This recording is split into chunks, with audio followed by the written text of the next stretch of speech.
Well, g'day everybody, and welcome back to the Camera Life podcast, the random photography show.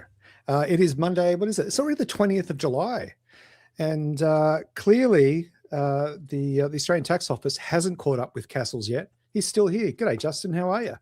I'm pretty good. They're not coming after me. I don't know why he's starting this rumor. I don't know. Someone's going to watch this channel and then put me on a list look or into something. it. Yeah, maybe. You might already be on a list. Probably. Good to see you. Of course, we're going to talk more about your adventures coming up. But first and foremost, let's welcome to the show alumni, past guest, all-round good bloke. Adam Edwards is here, folks, to help us talk about packing for Africa. You're an expert at this, mate, aren't you? Oh, I wouldn't say an expert, but I have some experience. I'm an expert in company. Yeah, all right, cool. I like that. Well, welcome. Always great to have you on board. And we're going to get an update from you shortly. But just before we do, folks, this is the Random Photography Show. We do this every Monday at 7:30 p.m. Australian Eastern Standard Time. And tonight, stick around. We've got a lot on. We're going to talk industry news. We're going to get an update from Adam. We're going to talk to Justin about his upcoming African adventure with Matt Crummins. We're going to look at your images, folks. If you've sent in images this week, then we're going to bring those up and talk to them. There's a lot of them. If you haven't sent yours in already, we've got no chance. I don't even know if we're going to get to everything. And I spent far too long today going back through my catalog, finding my images for tonight, because I've really committed to there will be a set of images each week from me. Good. So I was loving it, and I'm going through, and then the email just kept going off, just more images coming in. I'm like, no. We're not going to have I think time Dennis for just all sent me a this. video at the last minute. I think I've got a video to show later. Oh, really? Yeah. But so we're going to look at your images. Plus, like I said, we're going to get an update from Adam. See what he's been up to. See what he's coming up. What workshops he's got cooking. He's always got something on the burn. There's always something happening. There is. First and foremost every time. Let's jump into a quick ad read. If you are looking for a premium, handcrafted, Aussie-made leather camera strap, then head to luckystraps.com. That's right. We make straps and we run podcasts. We're very talented people. Well, some of us are. But head to luckystraps.com. Use code Greg for any of the Lucky Straps branded products. We sell leather camera straps for every single make and model almost of camera out there. We fit most of them. And we do wrist straps. We do shoulder straps. We do big ones for bigger cameras. We recommended a strap today to someone who we're very jealous of because they picked up a Leica SL3 Reporter Edition. And they wanted a strap to match that. So we told them to go F themselves because we were so jealous. No, that's not true. No, we just quadrupled the price of one of our straps and said, this one matches perfectly. Yeah. No, it's a Leica strap now. Oh, it's a dream camera that they sell, that beautiful green Reporter Edition. Oh, they're so pretty. Yeah, nice. All right, folks, that's it from me. Where do we start? Should we see what Adam's been up to? Well, I was going to say, let's see who's in the chat. Let's say good evening, because everyone's, see Dennis, look, Big A in the house. Philip Johnson says it's 81 days to BFOP. It is. Happy Monday. 81. Wow. It's got Dennis concerned. John Latimer.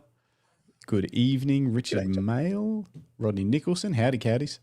Felicity Johnson from a foggy Gornong. Yeah, it's been super foggy in Bendigo, and I've been too busy to get my camera out. We walked to the supermarket this morning. It was just like fog and street lights everywhere. And Elena's like, you should have brought your camera. And I was, I should have. Anyway. David Skinner, Craig Murphy, Shamit Shah, good evening. Apparently we were a bit late because Adam was doing his makeup. Yeah. Wow. You do. Is that beard drawn on? Should I No. No, it's just I was telling Greg earlier, actually, I went and seen a barber that wasn't my normal barber, and he just did me dirty. He just cut half of it off. I was not happy. No. Yeah. That's no good. So I have to regrow it. Grow it back. Damn. Lisa Leach, Tweak Productions. Hello, party people. Will be furiously editing motorcycle race pics while listening / watching. Yeah, it's good to multitask. Amazing. It's a good editing companion, this podcast. It is. Phil Thompson's, good evening from Geelong. Greg Carrick, boys back in town. Bruce is here. David Leparati. Everyone's here. Oh, Nick Fletcher's here. Hello. Good Good to see you. Yeah. Oh, even Adam Edwards is here. That's cool. Yeah. That's Multitasking. multitasking. You look so calm, but underneath your I've little just got feet are my going people like this. onto it, you know. Your team. The marketing team. Yeah. Chris Nielsen, evening all from NZ. They better not be too late. It will be my bedtime soon. Yeah, what time would it be in NZ right now? 9:30? No, it'd be. Aren't they like 4 hours? Yeah. Nah, 9:30, I think. Yeah. 9:30, 20 to whatever. 10, something like that. Yep. Yeah. John Late. Pickett. Paul Fermi, Digifrog, everyone's here. Parabellum, Rick Nelson, everybody's here. Oh, Yeah. apparently, and David Skinner says I sound soft, like the tone or the. Or No, the I don't think he volume? means the volume, Jay. I think he just means in general. Oh, I think it's a sign. Yeah. Yeah. All right, let Well, me- we've all let me been turn mean to say myself- something, but you know, It's just having a dig at you. Turn myself up a little bit. All right, you tell me if that's any better. All right, cool. I think that's about everybody. And yes, 2 hours, so it is 19 to 30, according to you. oh, there you go. I thought it was The more than that. year he was born. What can we? Oh. Anyway, sorry. Sorry, Craig. Okay. Oh dear. So don't forget, folks, like I said, we do this every Monday night, but we also have a Thursday morning show, 9 a.m. every Thursday morning, live on the YouTubes. We interview an amazing guest, a photographer or a cinematographer or someone that's visually creative. Even the likes of Adam Edwards has been interviewed on our show. Mm. Yeah. So if you want to go find out more about Adam, you can roll back the clock a bit and watch a full episode where we uncover everything, all of the dirt, I don't, yeah. All the muddy stuff. all the very muddy stuff. Yeah. But folks, I don't know if anyone saw, you may have noticed we interviewed Steve Parrish last week. That was very surreal. Very. Justin and I in total spoke to Steve for 4 hours because he started talking when he joined the studio and he didn't stop talking until about a half hour after we said goodbye to everyone in the chat. and I it was think we such an still amazing. Yeah, we still only touched on 2% of the stories that he's got available from his career. Incredible. It's crazy. And his what he's done. recollection of dates and facts and people, and that was an impressive interview. And he's still like cracking away, like trying to figure out which AI system is best for him to work on stuff, and that is using ChatGPT and Gemini. And I was talking to him about Claude after the show and stuff. He is, he's savvy. I love it. Savvy. Yes. But speaking of savvy, we've got another savvy contender coming up this coming Thursday. David Immel. Is it Immel or Immel? I'm not sure how you pronounce it. But David is a photographer and a cinematographer, a YouTuber, a writer. He's a very talented fella. And he is, I'm not sure of his position, Jay, but he works with, is it Marquise Brownlead? Is that? Oh, yeah. Marquez. Oh, I don't know. MKBHD. MKBHD. Marquez Brownlee. Marquez sounds better. Yeah. Brownlee. So he's the guy that runs the very tech-focused MKBHD YouTube channel with 21 million subscribers and nearly 2,000 videos on the platform. That's crazy. Plus, he has his own YouTube channel. Yep. Yeah. I don't know how people find the time. So, join us on Thursday. And look, if you're new here, give us a like. It helps out a lot. And hit the subscribe button. But when you do that, tickle the bell icon because that way you'll get notified in your time zone when every episode of the Camera Life podcast goes up. And speaking of that, just one more quick housekeeping point. I see that our interviews with BFOP workshop instructors are populating the YouTubes at the moment. They're popping up all over the place. They'll be rolling out one a day, probably. Yep. I don't know if one come out today, but I'll try and keep it to about one a day, and then we'll probably ramp it up once we've finished all the other ones. We'll just dump them all out. Yeah. So if you're attending BFOP or you're curious as to what BFOP is, you want to check out some of the people that we've got running workshops there, then again, subscribe. We'll have every BFOP workshop instructor interview. Adam, I think we're interviewing you tomorrow morning, aren't we? Tomorrow morning, yeah. We'll just stay on the call overnight, I think. Yeah, we'll just leave it running. We should just do it live right now, and we'll just clip it out. Space it over. But that's kind of all the housekeeping stuff, folks. Where should we start off, boss? Should we get a bit of an update from Adam as to what he's been up to? All right, definitely. Adam, what have you been up to, mate? What's going on? Mate, what's the hat? Well, this is the busiest time of the year, so for me. Winter's typically like the cool but like really good weather out here. So most of my workshops and stuff I plan out here then. Like this year's been challenging because we've had so much rain. It's been wild.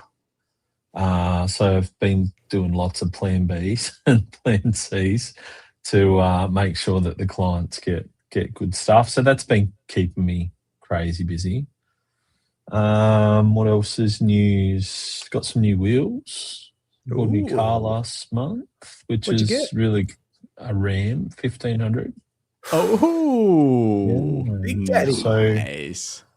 Yeah, like, and honestly, it's really just about supporting workshops best. Like I was just telling Greg before, we're all about empty nesters now. I don't need space for kids.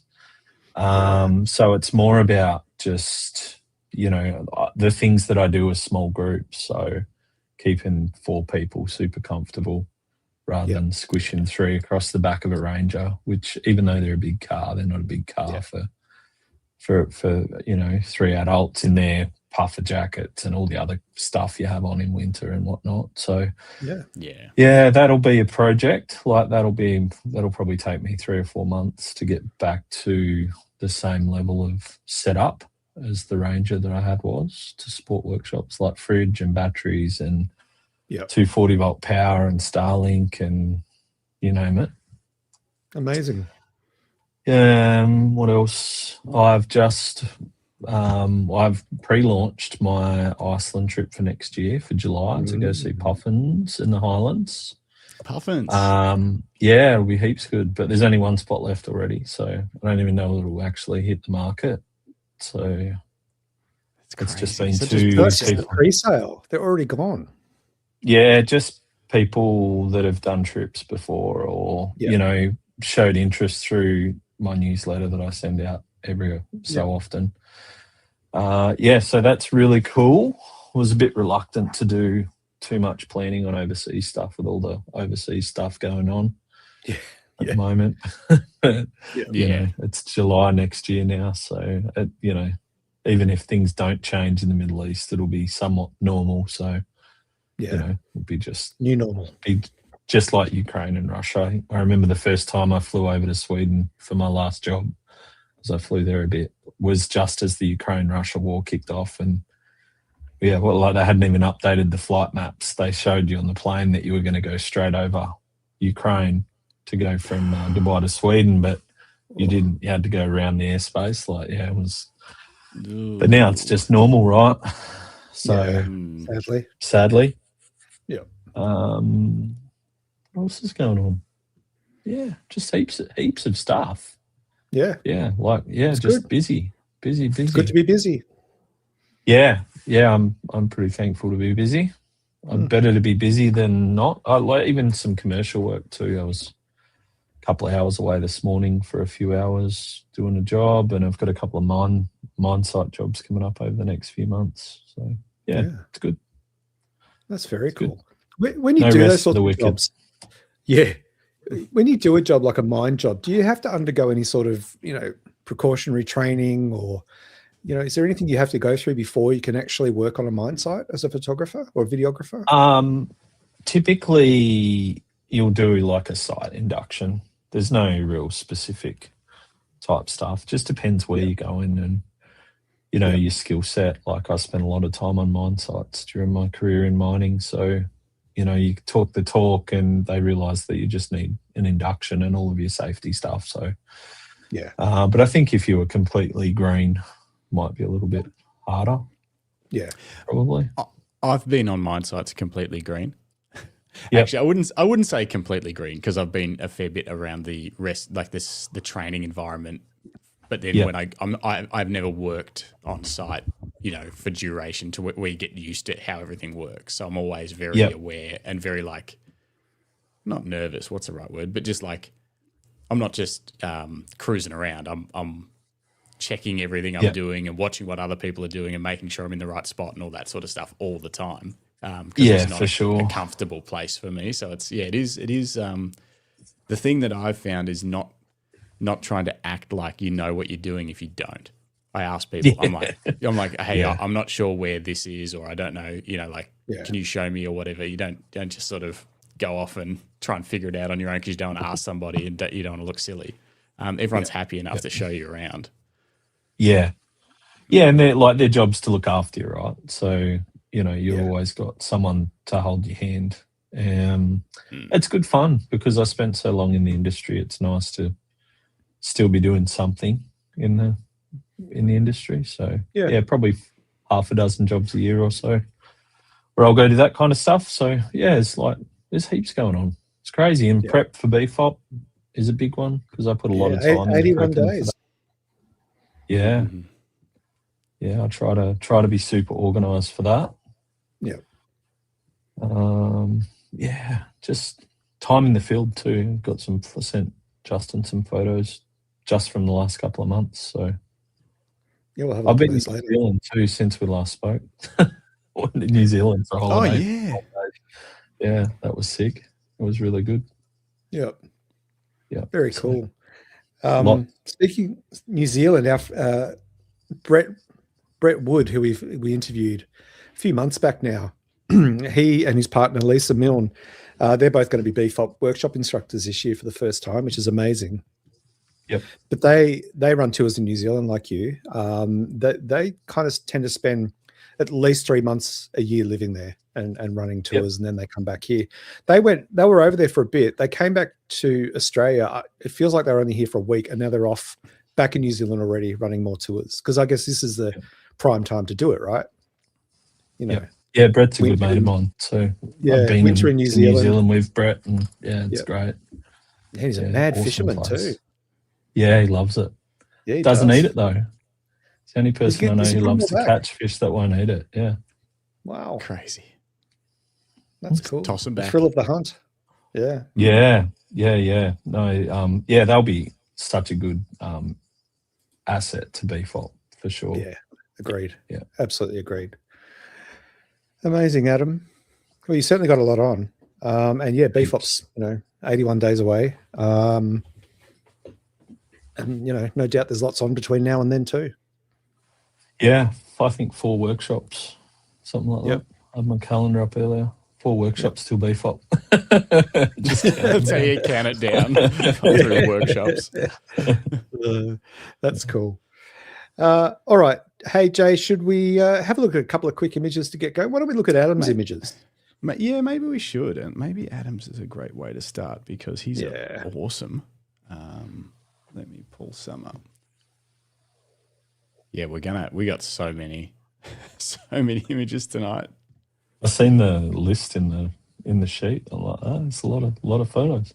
It is a lot of photos. I don't quite know how we're going to go about it. All right. Yeah, look at that. Talk us through this shot, Adam. It's Tasman Glacier Lake. So Tasman Glacier's up in the mountain up there. I just love the spot. It's like pretty easy walk from the car park. Yeah, both of these shots are from the same, within the same spot. It's a pretty reasonable walk from the car park. Nothing crazy, but you got to scramble some rocks to get down to this part of the lake. Mm-hmm. Just late afternoon. The irony of this shot was we were staying at Twizel, for people who know New Zealand. It's about 40 minutes away. And it was foggy like all day there. And I thought, there's no way the mountains are going to be clear. But we just thought, we'll go for a drive anyway up to Mount Cook and have a look around. And we just drove around the bend, and it was like the fog parted just for that spot, It was magic. But it's such an incredible place. Just mountain scale. Even after, being to Iceland, in my opinion, this area is as good as a lot of the places that I shot in Iceland. Yeah. You can get the icebergs right down at the mouth where the river runs out the end of the lake, and it's a phenomenal place. That's great. Are they little icebergs in the middle? Yeah, so that's icebergs broken off of the glacier up in the mountain. and it's just Yeah. followed down. That's crazy. Just floats down the lake. Yeah. And then you see photos of this place with many more, you know, depending on the conditions. There's lots more and lots bigger ones. Yeah. You know, I think probably the biggest one of those guys is about the size of a normal size sedan, I suppose, that one in the middle. So like for scale, they're pretty large. Yeah. Yeah. Yeah. Yeah. But you see lots bigger. And the tourist attractions there, you can get on a boat that takes you up past all the icebergs up to the glacier. And yeah, it's a cool spot. Yeah. Really good spot. And it wasn't cold. It was winter. Like we planned to be there just while it was cool, but on this walk I had to take my just fleece jacket off. It was really a beautiful afternoon. Yeah, it was quite nice. The light looks gorgeous too. Yeah. Oh gosh. And so this very lucky. Hang on, we got a phone call incoming, but I haven't hooked anything up yet. Hang on. Nick, can you hear us? I can hear you. Yeah, the guys can hear you, but I don't think you'll be able to hear them. So we'll just see how we figure this out. Well, I just had important information that needed to get across urgently. It was time critical. right. Okay, go on. Today is Matt Cummins' 40th birthday. 40? Yeah, it is. Yeah, he's almost dead. 40. Really? Yeah, and he was moaning that no one's noticed and sort of Is sent he? him many messages. Oh, I sent him a message before. So shall I read out his phone number? I don't know. Should we sing happy birthday to him live on the air? Oh, you could do, yeah. We could. I don't really want to, but we could. I think just get everyone online to text him. Yeah. Everybody just send him DMs and Facebook messages and text him if you've got his number. Whatever you can do. Yeah. Indeed. Good, that's all I rang for. Carry on, well done. Thanks, Nick. See ya. See you later, bye. That's funny. and I was going to ask you I did about- text him first thing this morning. Did I you? texted him before. Yeah. I saw it in the Beef Up Groupies page that it was his birthday. Oh, yeah. This image, Adam, this sort of image, is this a single frame or is this a stitched pano? This is a Talk to us multi-shot pano, this one. Yep. And there's only really one reason that I really like to do multi-shot panos. And it's kind of like stepping up to a medium format camera for me, where you get to use a longer focal length but get the same field of view. Yeah. So what that helps you do is bring those icebergs and things in closer, makes the mountains bigger. You know, you could get that field of view easily with a 24-70, like really easily, but the mountains wouldn't look the same. That's probably around 50 mil from memory. It's probably like a 4 or 5 shot vertical pano. Yeah. So it's like same field of view, but more telephoto compression. Yeah. Just like having a negative crop factor. Very cool. But yeah, I do that quite a bit. Yeah. Yeah. Yeah. And it's a great way in a pinch if you haven't got a wider lens to fit more in the frame as well. Oh, yeah. Yeah. And it never hurts to have a little bit extra, like particularly in a big grand landscape like that, because, you know, you might just miss something at the edge of the frame, or it's always nice to have a little bit to crop into. Whereas especially if you're in a bit of a rush, like I wasn't there to do photography. It was me and my wife having a holiday. So like I didn't have the tripod and any of that stuff. I literally just had my camera in my hand and shot it. Actually, that was shot on the ZR too. Was it? Which was nice. Yeah, which I thought was cool.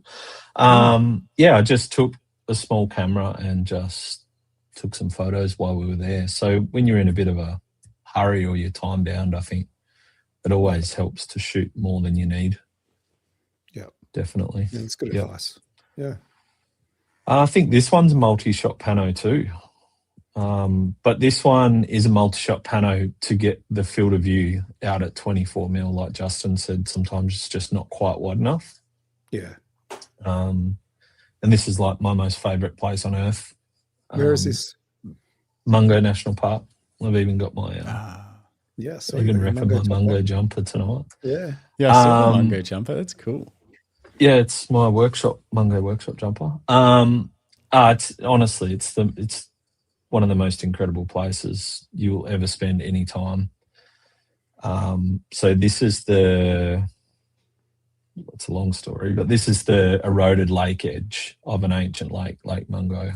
It's been thousands of years since there's been water in it, and we had no impact on it drying up. It was actually through the river, the erosion and the change in the way the river ran. But yeah, if you're keen to have a bit of a deep dive, like, it would be really interesting for you guys to have a bit of a dig into Mungo and what it is. And some of the oldest human remains ever found were found at Mungo Man and Mungo Lady, and it's really, really incredibly sacred place. And my man Dennis and I have a bit of an affinity for the place. Yeah, it's just incredible. Like, but the cool thing about it is it's cool and not cool, right? So if you see this photo of mine and you think, oh, great, I'm going to go to Mungo National Park and take this photo, you're not going to get this photo because this area is really heavily protected. Like, you can't just go here.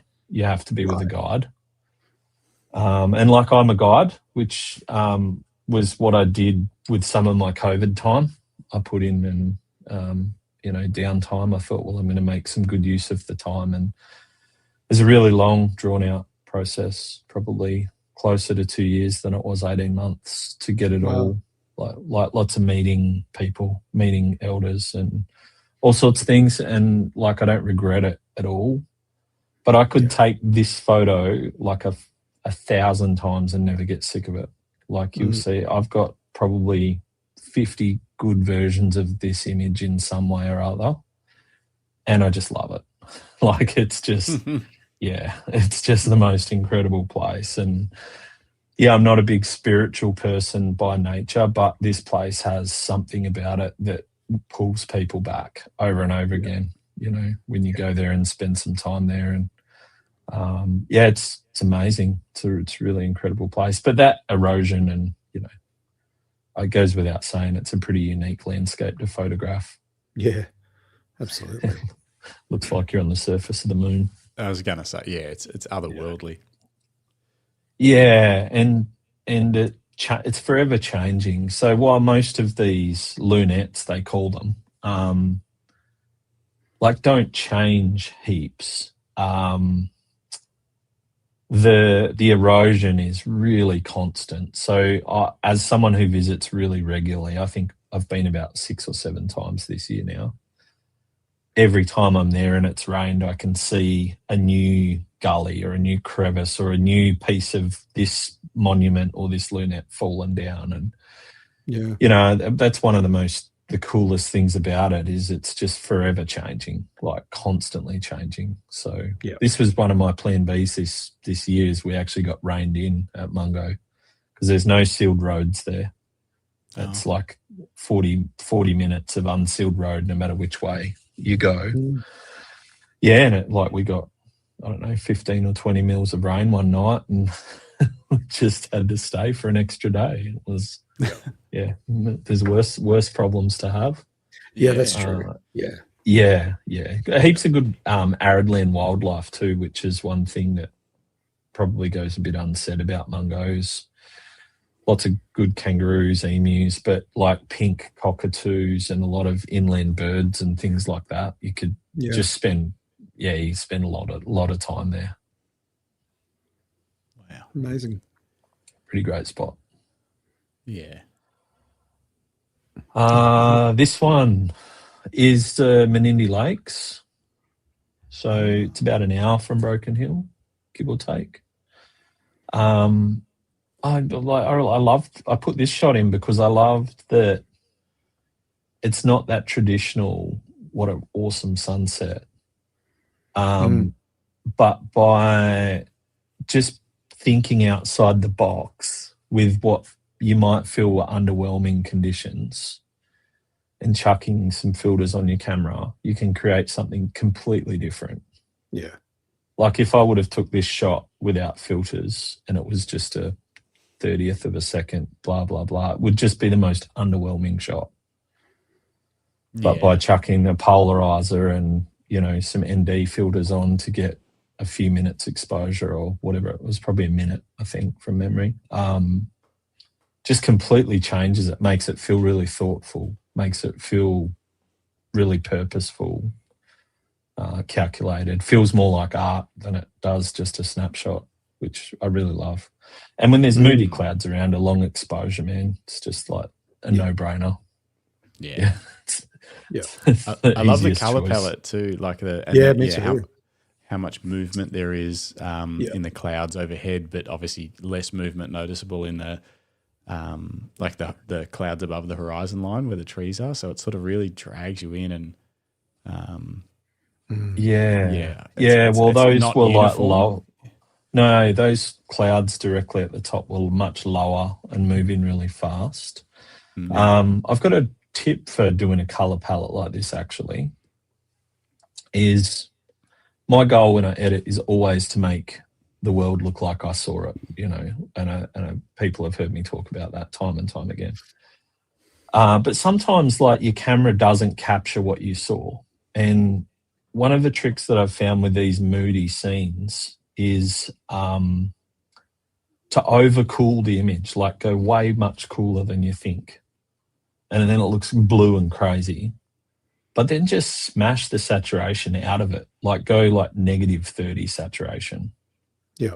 So it just cools everything off without making anything actually blue. It's almost like in between monochrome and color, but with a really heavy blue tint. And it really, like this seascapes, that's a really good technique for seascapes when you've got a moody seascape, is just cool it way further than you would and desaturate it. Works really well. Cool. Very cool, so they say.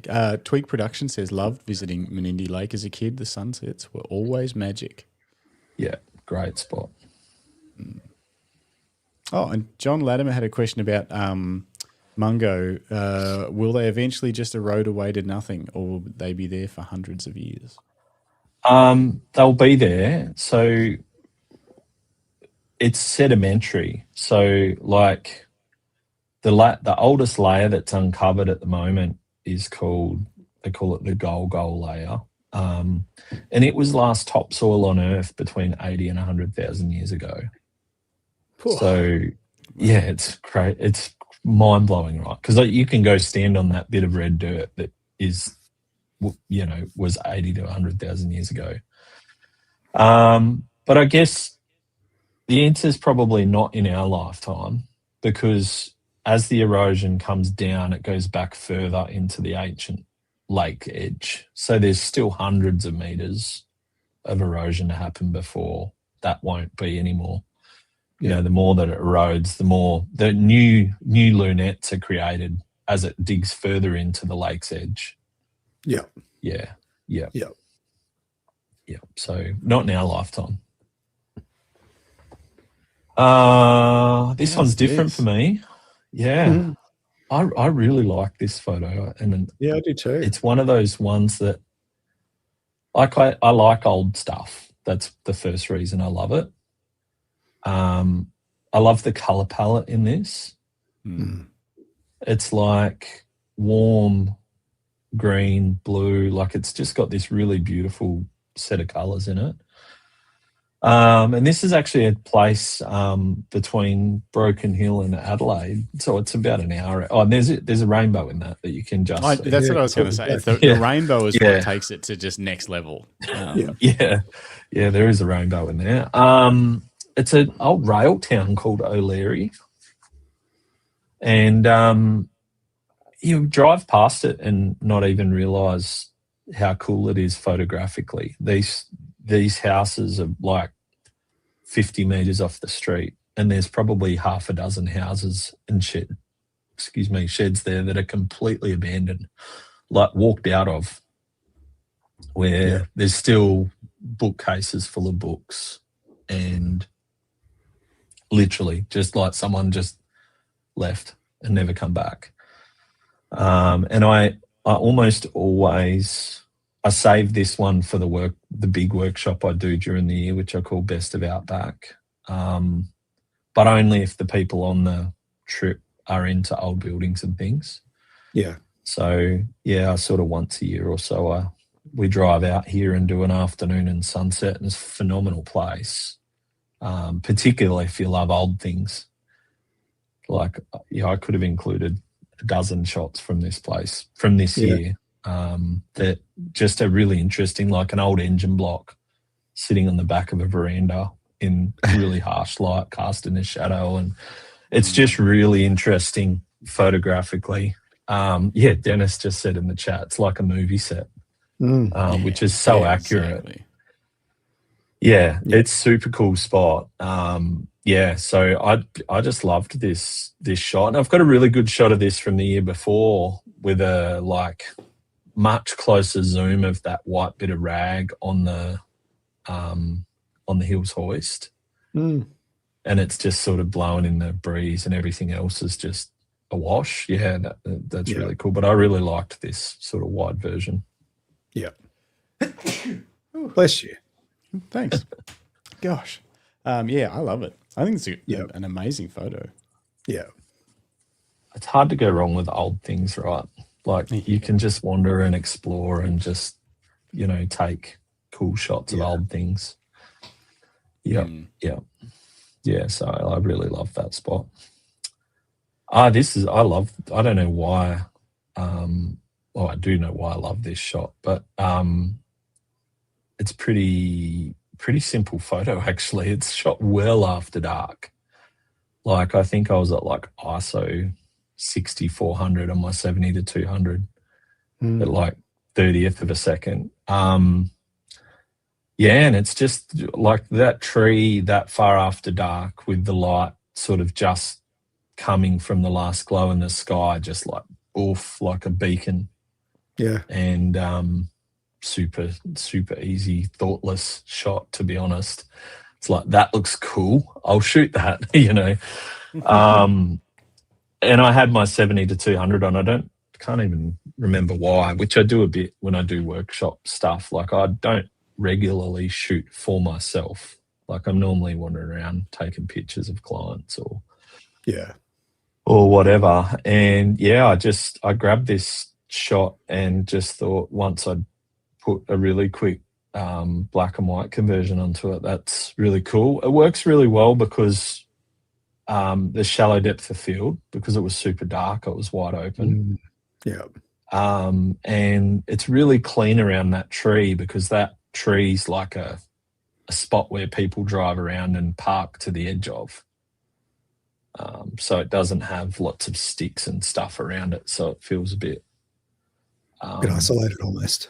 Yeah, it just works really nice. And I just softened everything off at the back of it and just, super simple shot. And it's another one that's not really what I would normally be doing, but I've really been forcing myself to push into other sort of things. I'm often the big wide landscape guy, but I've just been curious, shooting different stuff. And one of the things that I think most people make mistakes with trees, and particularly gum trees, is they try and fit the whole tree in.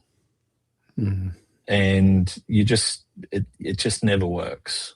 I feel like you always get this beautiful feeling that you're there if you can get the nicest part of the trunk of the tree. Like it doesn't matter whether you can see the top of the tree or the leaves or any of those things. I actually think too many people shoot trees way too wide and you lose that sense of place by doing it. So I think that is why I had my 70-200 on, because I was sort of showing the clients, that particularly with these real characteristic gum trees, it's nice just to vignette, just a part of the tree, not the whole thing. And I really love the square crop too. Like you're intentionally chopping off the top of the tree. You're just focusing on this piece. And I think, it's amazing. You've broken all of the rules really when you think about landscape photography. The perceived rules. You've gone you've gone for a tighter compression. You've chopped the tree off. You've gone for a square frame. You've turned the bush black and white. But it's just a really powerful image, especially the contrast between that single white tree and the background where everything else is caught of a similar grade of grey, a similar tone, and it just helps that tree pop out. I think it's wonderful. Yeah, I like something it's I've the always- perfect thing. There's no rules. Yeah. Yeah. It's something I've always struggled with, like you said, feeling the need to capture the whole tree in the frame, and sometimes it's just impossible, Yeah. and I've always struggled with that. Well, where do I cut it? Where do I frame it? But this is a brilliant example. Yeah, thanks, mate. No, I really love this shot, and I've been shooting a lot more trees and talking about fog. Like, it's never foggy here ever, but we must have had 10 foggy days in a row where I've been, like, this morning I drove in the fog for 2 hours. I couldn't get out and go down a creek, or I was time bound to be somewhere for a job. So yeah, I need to get my butt out to some of these red gum lined creeks around here in some foggy mornings, because they're stunning anytime, but just having that separation with the fog is extra special. Yeah. Amazing. Nice. Beautiful set of images. Thank you. They're very different. As I say, that's a very small taste of probably the last 4 weeks, to be honest, of what's been going on. Yeah. Lots of great comments in the chat too. I won't read them all out, but I'll go back to this one here from, I don't know if you guys have, I don't think I've heard of this, the Down South Photo Show. I don't know what that is. It sounds like a It must scam. be- yeah, I'm not sure. But they say, I reckon you should get Adam to just relax a bit more in his chair. Chillest guy ever. You do look very chill, very comfortable. I know. Yeah. But yeah, awesome images. Where to from here? What did we 8:15? Should we do a little bit of news, Greg? Yeah, and we'll do some more images. I'll just read a couple of headlines. How about that? And we'll just focus on images because there's so many to go through. In lens news, what's happening? So Nissi have just announced a 16mm f2.8, a spherical lens for Fujifilm GFX, which is always great to see. Also, the folks at Tamron have just dropped the 12-20 f2.8 FE, and Glyn, our friend Glyn Lavender, has been very busy testing that lens, both as pre-production and now that it's been announced. He's put a lot of work up on his socials, and the images from it. It's funny with Glyn. I made a comment on his post the other day. I said, "Jesus Christ, Glyn, is there any photo you can't take?" Because he just has this eye for framing. He just has this magical framing ability to sort of just include what needs to be included, and it tells just this beautiful story with a single image. So clever. But there's also a video on YouTube on the Tamron Australia YouTube channel. And there's a video that he put together about the 12-20, worth a look. Incredibly creative lens. Yeah, So, 12. yeah. Have you got anything that wide, Adam? Did you ever go that wide? 14. 14. It's close. But Even- once yeah, you get but to that those end, extra every 2 mil, millimetre yeah. matters. Yeah. It does, I used to doesn't have it? a Sigma 12mm full frame. It was wild. Like, I remember I used to use it a bit doing weddings and stuff when I did that. And like sometimes, like if you'd have, I used to have like a soft shell jacket that I would wear doing weddings, and like every now and then I get the sleeve of the jacket in the corner In of the the shot. frame. It was Yeah. crazy wide, like crazy wide. But I actually I've pulled away from shooting super wide. It's got to be a really particular thing for me to push it out that wide. A lot of my stuff's around 20 mil, give or take, my landscape work these days. Yep. Cool. Now, I noticed too, Greg, that 16 mil for the GFX, they're publishing that to be suitable for a native mount for the Hasselblad mount as well. Yeah, I heard something about that too. Yeah, which is interesting because Hasselblad cameras don't have a shutter in them. The shutter's in the lens. So I wonder how they're getting around that. Is it? Would they be electronic shutter? They must in there? be. Just use Must be. that. Yeah. Yeah, it must be. But all the Hasselblad, like the X lenses, have a shutter built into the lens, not into the camera. Yeah. Interesting. I think it's also interesting seeing Nissi put out lenses. It's not the first time. They've obviously done it before. Yep. One of their first ones they brought out was at the Star. It had like The a Sunstar one. Yep. The Sunstar one. I remember when that came out. That was a while ago now. But every now and then they just drop something special. You know, they drop something that's a little different. They make makes you some approach your craft really differently. good cinema lenses. Yeah, I was going to say the Athena. Is it Athena or something like that? They've got that Yeah. line of cine lenses that are, Yeah. And there's people, like I was talking to Andrew about it, there's people like in the States, particularly in the film industry, just buying full sets of those Athena lenses because they're like a third of the price of any of the big brands, and optically they're there, particularly for cinema, where you're like manually controlling your T-stops on those lenses, but you're manually controlling that, you're manually focusing. Like, it's not like with our cameras where it's nice to have the integration with your camera. It doesn't really matter for those guys. No. Everything's manual. Yeah. So I remember talking to Adam from Lauer here in Australia, and I'd never really thought about this, but he said, photographers look for sharpness of a lens. Cinematographers look for what it looks like out of focus.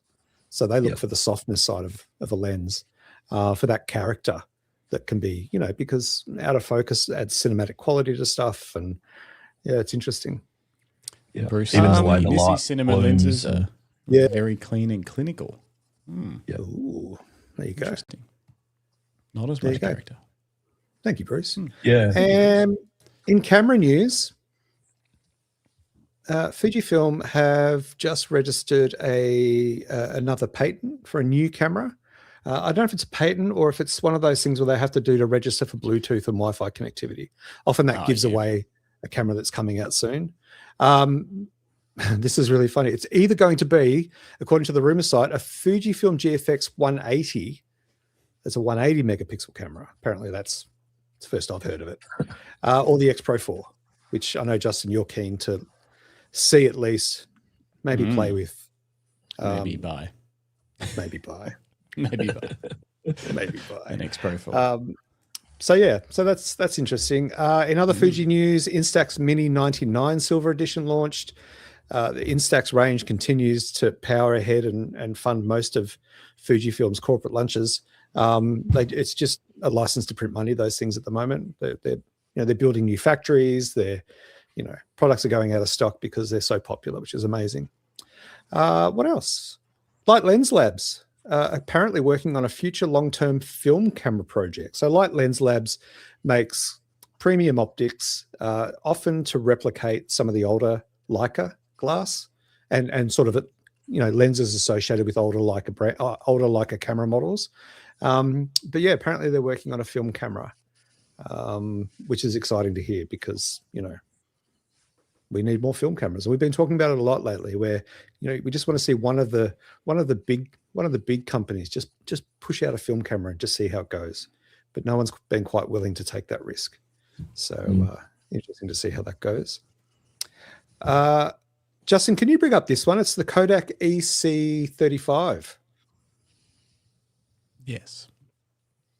And I'll get you to bring up the next one too in a minute. But just very quickly, folks, Kodak have announced, these are already on, I think they're on eBay and Amazon, a new 35mm film camera with the iconic sliding front cover that covers over the lens and the viewfinder. It'd be ironic if the thing that broke Kodak was the thing that made them amazing again. Yeah, probably. pumping cameras and film out was the thing. They were a bit slow to move. But ironically, if they just went, oh well, let's just start making these things again, and happy days. And I think I saw one of those. I can't remember where I saw it now. They're not quite out available in stores just yet, the EC35s, but I think someone on eBay has already got some, and they're fairly cheap. I think they're like under $100. I think that, I don't know. No, I won't bother saying that. I'm feeling very negative tonight. Let's not. No, you- I'm going to stay. like On you. stuff like this, I'm just like, there's just too many trinkets coming out. And I want some good cameras. It's just not like there's, like you said, there's an Instax Mini 99. I was like, oh, here we go, another plastic thing. It's like a lot of plastic stuff just coming out, Charmerers and these and stuff. And I'm like, I don't know. Seem to be pumping out a lot of knickknackies and not a lot of X Pro 4s. No, I'm kidding. But I don't know. It is cool that they are making. It's to me, it's better than a disposable camera. Like why buy a disposable when for $40 more you can buy something that you can keep putting rolls of film in? That makes a lot of sense to me. And that's the way I would look at this. It's like it's just like a better non-disposable disposable that also has the slidey thing, which is cool. Well, I was at Big W a couple of days ago, and they had Kodak disposables. I think they were like $48. And it came with a roll of film, obviously, in it. But yeah, like and then you add processing on top of that. What does it cost you to do a 35mm roll of 24 or 36? Can't remember at the moment with Lumina. Like I don't know, somewhere $18 between 20 or something. Yeah, 20 to $30. Because I always get them done. Like mine always end up costing a bit more. I want better scans and stuff. So Anyway. And in other film news, at the rate that memory prices increase, and be more economical to shoot film in 12 months' time. How crazy is that? My We've gone poor full circle. my poor bank account after last week. Oh, buying a NAS was the worst time in the history of the world to buy a NAS. I don't know why I let it go for so long, and then I was like, all right, got to bite the bullet. I nearly did it before end of financial year, and I just couldn't do it. I'm like, I can probably get another 6 months and just hope that the prices flatten a bit. Yeah, because it's wild. Well, since I just spent $7,000, there's a solid chance the prices will come down soon. So you should be okay. That's usually how it works. Dennis, it's only 64 terabytes at the moment, but I've got 3 empty bays, and then I can add some extensions later if I need to. When you sell Synology, we'll do an episode on it one. Yeah, I'd be keen to dig into that. Yeah, it's working well so far. Everything's going well, but we'll do a bit of an episode. Africa will take care of that. Yeah, that's right. I'll come back. I'll have to buy more drives. No. All right, let's get this news finished, and then we can talk about Africa soon. And finally, in the final bit of camera news is that Lomography's new half-frame camera. Can you bring that one up quickly, Jay? So they put out a, very accessible, odd-looking, but fun, cool film camera, and it's a half-frame. So for those of you that aren't in the know, half-frames literally use half of a 35mm frame. And so when you're shooting portrait, you hold the camera in landscape orientation. And when you want to shoot landscape, you hold the camera in portrait orientation. However, the Lomography camera is relatively square. So that kind of confuses the formula a little bit. But again, great to see people being brave and inventive with new product. And Lomography's got a great track record of putting out these sorts of things fairly consistently. So, yeah. Okay. Look, I'll give them a pass, although this is another trinket. But I'll give them a pass because Lomography have been making great trinkets for a long time. They're the king of trinkets. That's their thing, is great, fun, creative little cameras that are often not very expensive. So I'll let them go. Yeah. And just a couple of final bits, folks, of random news. The Leica wooden toy camera, you'll all be glad to know, which is the only Leica that most of us can afford, is back on at B&H. It's $70, and it comes with a removable lens. So, it feels like the real thing. It's just made of wood. I almost ordered one today. I thought that it'd just be really funny. Did you really? I did. Yeah, it's $100. Okay. Yep. I mean, the lenses. Yep. That's cool. Yep. But what's with those lugs? How am I going to put a lucky strap on that? That's honestly right. That doesn't even make sense. No, they should have spoken to us first. let's just skip that one. Let's go to the final piece of news. Canon's new children's book that's out in Japan. If you can bring this one up just quickly, Justin. It's bananas. It has aliens explaining why cameras are awesome. And it's an indoctrination process to get children into photography through whimsy. It's like BFOP for kids. Yeah, pretty much, Adam. Aliens explaining photography concepts. Pretty much. But it's a really interesting looking piece. Like there's no Canon logos. It's just all weird Japanese characters and, design. It's very, very fun. Anyway, I thought that was worth just having a little giggle at. Oh, okay. They put one in. I was going to say, is it ironic that there's not a single photo in this book about photography? But apparently there is a couple here.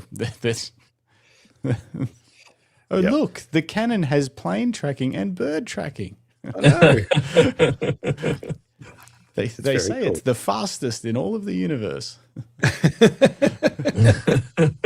Just brainwashing them from 3. Mm-hmm. Yeah, pretty much. Yeah, they'll be throwing shade at Nikon in there on one of the pages, I'm sure. Yeah, you won't know it though. Yeah. But they're doing a similar thing. Fights in the kindergarten. Yeah, imagine that. Jim and Justin going head to head. Canon and Nikon. Yeah, that's right. It's interesting because Nintendo Japan are doing a very similar thing, and they brought out a whole range of toddler toys, books, apps, all around the Nintendo, Super Mario universe. And it's like this early indoctrination thing, like it's all fun and themed, but it gets them into that headspace, Yeah. Not that there's anything wrong with becoming a Nintendo fan for life. I've just got to say, it served me fairly well. Yeah, pretty much. But that's the news, folks. That's the end of today's news. What do you want to cover next, boss? Do you want to talk Africa, or you want to have a couple more images? We got to crank through some images first, right. Otherwise I'll feel nervous about the amount of photos we've got to get through tonight. We've got to get going. Yep. Let's get going. First up is Peter Kitchington, our friend from the Leica SL3P launch. Jay, let's just choose one of these for tonight. Well, we owe him from last week, and because he sent these in last week, and then they didn't get shared, and then I was like, well, we need to read a few out. Maybe we don't need to do the full, There's a bit of story readout for every backstory for all of them, but these are all infrared images that he sent in. Yeah, film. Film. 5 images. First 3 are film. Last 2 are digital. That's right. Quick intro. Thanks for your podcast with Justin, Greg. I thought I'd submit some IR images using both film and digital cameras for your next podcast. This subject was introduced by David in your last podcast with these digital IR images of a coastal scene. I've included 5 images. The first 3 use film, the last 2 are digital. This one here is this image 1? It should be. No, it's not. Why are these not in order? Here we go. Try that one. All right. Image 1 is called Grass Tree in Bloom. The film that was used was Kodak HIE, so high speed infrared, and it was shot with a Minolta X500 and a Tokina 17mm f4. And then this one is the next. Is this the mob? one. Yeah, this is crazy. I love this shot. Wow. That's cool, isn't it? Yeah. It's like it's cool. The moon. It's so incredibly, and the contrast is just beautiful. This is Grey Kangaroo Mob. The film was Konica infrared, and this is shot again on the Minolta X500, but with the Minolta 7.5 f4 with a 2x converter giving 15 f8 combinations. Yeah. Whoops. He said it won him a silver award in the AIPP Print Awards. It did. Now, Morty Alec, where is that one? Next one is Morty Alec. This is the last film shot. He's always liked the date palms lining the Nepean Highway in Morty Alec since he was a kid. So he finally photographed them with an infrared filter and Leica monopan film. So this was shot with Leica monopan rated at ISO 6. And the camera was a Fed 2 rangefinder with a 50mm f3.5 Industar, which is a Ukrainian Soviet era camera and lens. How cool's that? Gosh. That What is a cool. crazy Yeah. collection of images. Yeah. Now, and then there's Mountain Ash. So Mountain Ash is the next one. The majestic Mountain Ash trunks lend themselves to IR capture. So this is a digital frame shot with a Sigma SD1 and a Tamron Adaptall 28 f2.8 with a red filter added to the camera.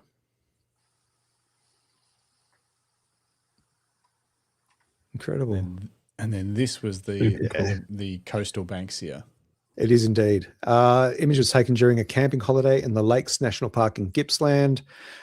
This is a digital capture in color. So this is shot with a Sigma SD14 and that Takina 17 f4, and again with the red filter.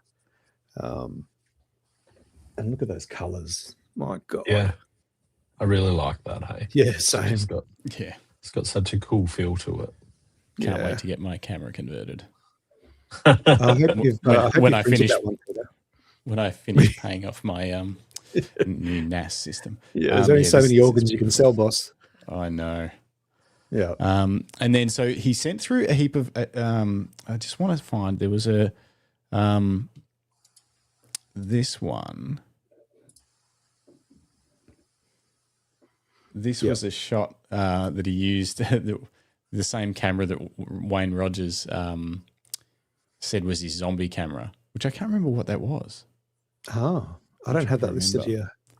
It's underneath. There's a blurb underneath that comes through another email. Yeah. And so this was, and he also had a couple of lensless images, which are these. And I was trying to figure out what he meant by that. Lensless images, lumen print of a bird of paradise flower. They were laid on black and white enlarging paper and covered with clear glass, then exposed to the full sun for 6 hours. Oh, so he's got the paper under it. Yeah. Yeah. So it's just the sun's just pushing through. Yeah, wow. Is that what he means? Oh, yeah. Pretty awesome, isn't it? That's pretty great. Yeah. Yeah. It's like doing is it Cinetype, where you take the paper and you can put objects on it and you lay it out in the sun for a bit and then you process it. It's kind of like that process a bit. I haven't done that since art school. Amazing, and then Peter. this final one that he had sent through, I want to bring up because it says, I'm trying to read this to make sure I'm not getting this wrong. So it was from an 11 by 14 inch pinhole camera. And it's an image of Corio Bay in Geelong taken on a windy day where the water was very choppy. But it was at f225 in the full sun for 5 minutes. That's crazy. Some of my landscape photos with pinhole cameras go for a few hours. So yeah, there's just so much. Wild. Yeah, Indeed. so much experimentation. And so that's 2 weeks worth of images, but I need to bring them all up because we actually missed them. We missed them last week, so that was my bad. That's all right. We'll let you off this time. Yeah, how crazy. Yeah. What a fun amount of stuff to play with. Yeah. All right, let's jump along. Greg Carrick. Crackers has the Lady of the Lake to show us. This was taken at a light painting session with the Yarra Rangers. I'm just pausing for a comment from Dennis, but it'll come. Photographic Society at Lilydale Lake back in 2021. The light painter was standing in the water, so we had a reflection.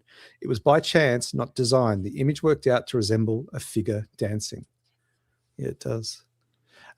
Interestingly, this was shot on the Fujifilm X70 with a 10-second shutter speed at f9 ISO 400. Yeah, that's beautiful. Isn't it? Like you couldn't plan that. You couldn't execute that in any other way than by chance. It also almost feels like a bird, like some sort of exotic bird. Like there's a neck coming up and like a head sort of pointing down. I see that, yeah. Yeah. That's beautiful, Crackers. Gotta love Dennis, the X70. Bloody hell. I love Dennis's comment. Bloody hell. Bloody hell. Yeah, Dennis sees the bird too. So yeah, I'm seeing the bird as well. Dennis, Greg called it. I see the dancer. I see the legs, like Mm. the pirouette sort of. Yeah, it's super cool. Yeah. Great stuff, Greg. Great stuff. And And let's look, do another. Peter is in the chat. Peter said he wouldn't make Hey. it tonight, but he's here. Good to see you. Nice. Love it. Okay, John Hall. Let's go to John Hall. Hi, Justin, Greg, and everyone. I won't be able to see the podcast live this week, but thought I'd send in something anyway. This was taken on our trip to Hobart a couple of weeks ago. We didn't have particularly good conditions for photography, very overcast and flat light. So we went with the conditions, though, and concentrated on moody, long exposures. Nice work. We headed straight from the airport to a spot called Boomer Bay at the top of the Tasman Peninsula, where I got this shot. I've sent you two versions of the same image. The first is a fairly simple edit in Lightroom. For the second, I thought I'd have a go at a fine art style image by blending the sky into the water and removing the horizon in Photoshop. Oh, interesting.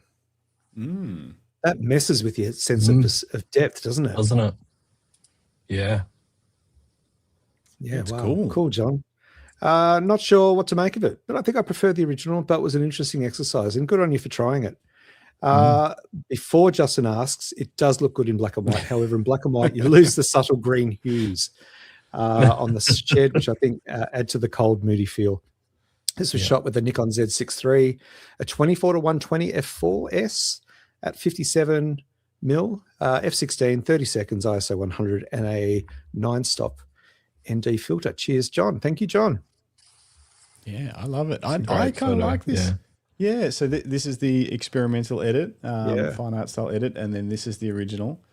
Now that I've seen the other one, I really like the other one.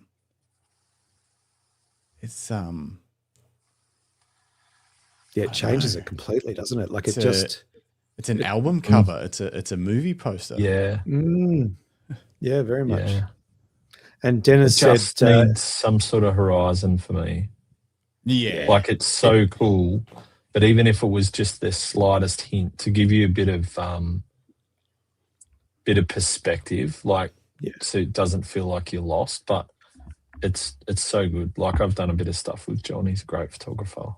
Yeah. And yeah, I think it's really cool. Yeah. Yeah. It's fun to play. Yeah. Yeah. And, Nice. Richard, tennis the wants to 24-120 is a much underappreciated lens. I was about to say that. Yeah. That lens is phenomenal. That Nikon F4 24-120 is like the do-it-all. Yeah. Such a great lens. I had the old F version when I used to shoot Nikon. The F mount version wasn't amazing. No, it was still pretty usable, but it wasn't sharp like the new one is. The new one's just, phenomenal. Yeah. Such a great lens. I think I was asking people at BFOP last year, asking the camera, I'm going to do it again this year, but film it this time. The camera brands, people like, what's the most underrated lens in your lineup? And Nikon Ross said the 24-120 f4. Yeah, sure. 100%. Yeah. Julie would have told you it was the 28-400. I didn't ask her. She loves that lens. Yeah. The 28-400. The do-it-all. Yeah. Lots of love for that lens too in the chat. Everyone's saying agree. 24-120. It's a favorite. Yeah. Oh, it's a phenomenal lens. Like just value for money, sharpness, range. In landscapes, that a lot of people go the 24-70, but that extra 50 mil is just like gold sometimes. Like you just need it. Yeah. Amazing. All right. Thank you, John. David Mascaro. Yeah. All right. I'll start reading. Yeah. Last week, I told you guys that I was Native American from the Salinan tribe in Central California. I hope I pronounced that right, David. This is a mini-series of San Antonio de Padua mission, where my family history began from my mother's side. This mission was built around 1771 and my fourth great-grandfather was a big part of building this place. Fires and earthquakes had pretty much destroyed this place, and about 12 years ago, the state mandated that all remaining missions get retrofitted for earthquakes. It took $18 million to do this. I was vice president for 3 years on the board for fundraising to get this work done. Anyways, the video portion is about 6 a.m. When the army base across the way play Reveille and the coyotes go wild.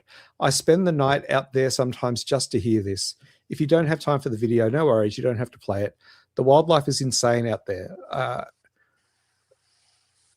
I call this God's country or the homeland. Mission photos were taken with the D850 and the 16 to 35 F4.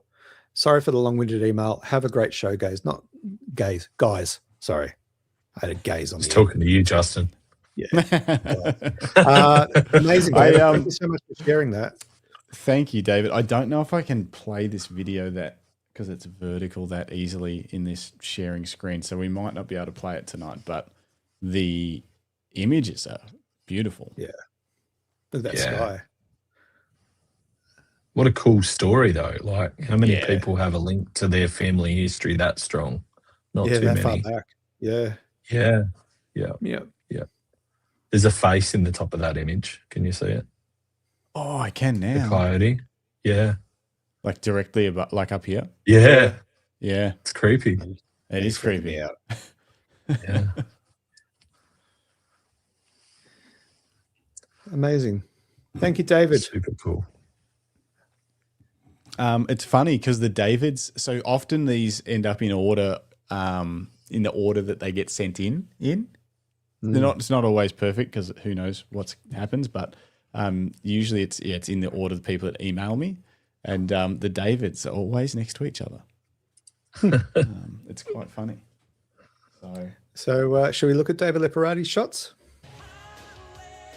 There's the music. We should. Oh, wow. What the? How does that happen? Hi, Justin, Greg, and everyone. I thought that you might like some more RAAF aircraft images shot on film. Of course we do. Keep them coming. These were taken in 1987. Justin wasn't even born. I was 2. Thank you. I'm older than Matt Crummins. You are. The images are of, sorry, let me start again. The images are of a RAAF wing-eel trainer and FA-18 formation flying at same speed, approximately 130, 135 knots, which is about 240, 250 kilometers an hour. The FA-18 pilot was riding the engine throttles to keep in formation. The first image is the RAAF wing-eel that he mentioned and the FA-18, and that's Newcastle in the background. Wow. That's so cool. And just the look of that's so Australia, like old. You can just tell. I don't know. Is it the color palette of the roofs or something? What is it that makes that? And the film, urban obviously. But it's not now urban sprawl. You can tell it's old, and I don't know why. Yeah, I think there's no high rises. Everything's single story. Yeah. Maybe a couple of doubles, but it's like it's all flat. Yeah. And then there's a second image, which is the RW, I can't say it, the wing eel and the FA-18 over the ocean. I can't believe how close they feel. Yeah. Like to one another, I mean. Yeah. And then the final image is behind the scenes of the RAAF photographer in the wing eel shooting with a Hasselblad ELM and an 80mm lens. Oh, wait. That's insane. Enhance. Enhance. Yeah. That's crazy. Look at the detail in the pilots. They've both got their heads turned. Maybe one day our new digital cameras will reach this level of resolution. Yeah, maybe. Because the GFX 180. Maybe the new 180. They have been rumoring that 180 sensor for a while. Ages, yeah. Yeah. I'm sure they played with it. Why wouldn't you? If you can make sensors, why wouldn't you try and push it? Yeah. Anyway, all these images, David, these were all shot with the Mamiya M645 with an 80mm standard lens and Kodak VPS film. Gosh. So cool. Yeah. It's so cool. It just shows that, The comments are replicating that. Sorry. Dennis, okay, that is the most insane plane photo ever. Rick, stunning. John Pickett, incredible photos. And David's added a little comment here. The Hasselblad 500 ELM has a built-in motor drive and is fitted with a 45-degree angle finder, which enables shooting while holding the camera on a sideways vertical orientation. And he is too. You can see like the camera's pointing. So he's like looking this way and the camera's pointing out That's crazy. out the side window. That's nuts. That would be so hard. Yeah. The coordination. Wow. Yeah, Greg Carrick has asked, I'm curious now too, what plane were you in, David? David can fly. Yeah, David has Hopes and dreams. Yeah, that's what keeps us all going. Wow. Let's take a little pause on images. Mm.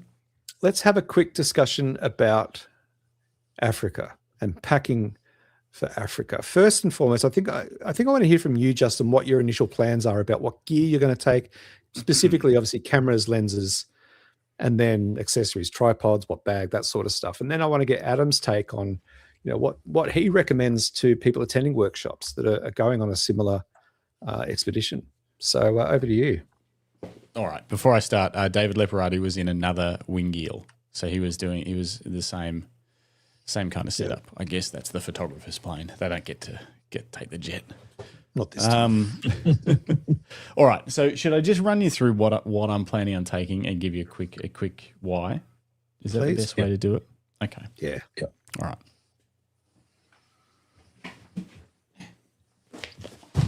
First of all, hang on. Can I be big?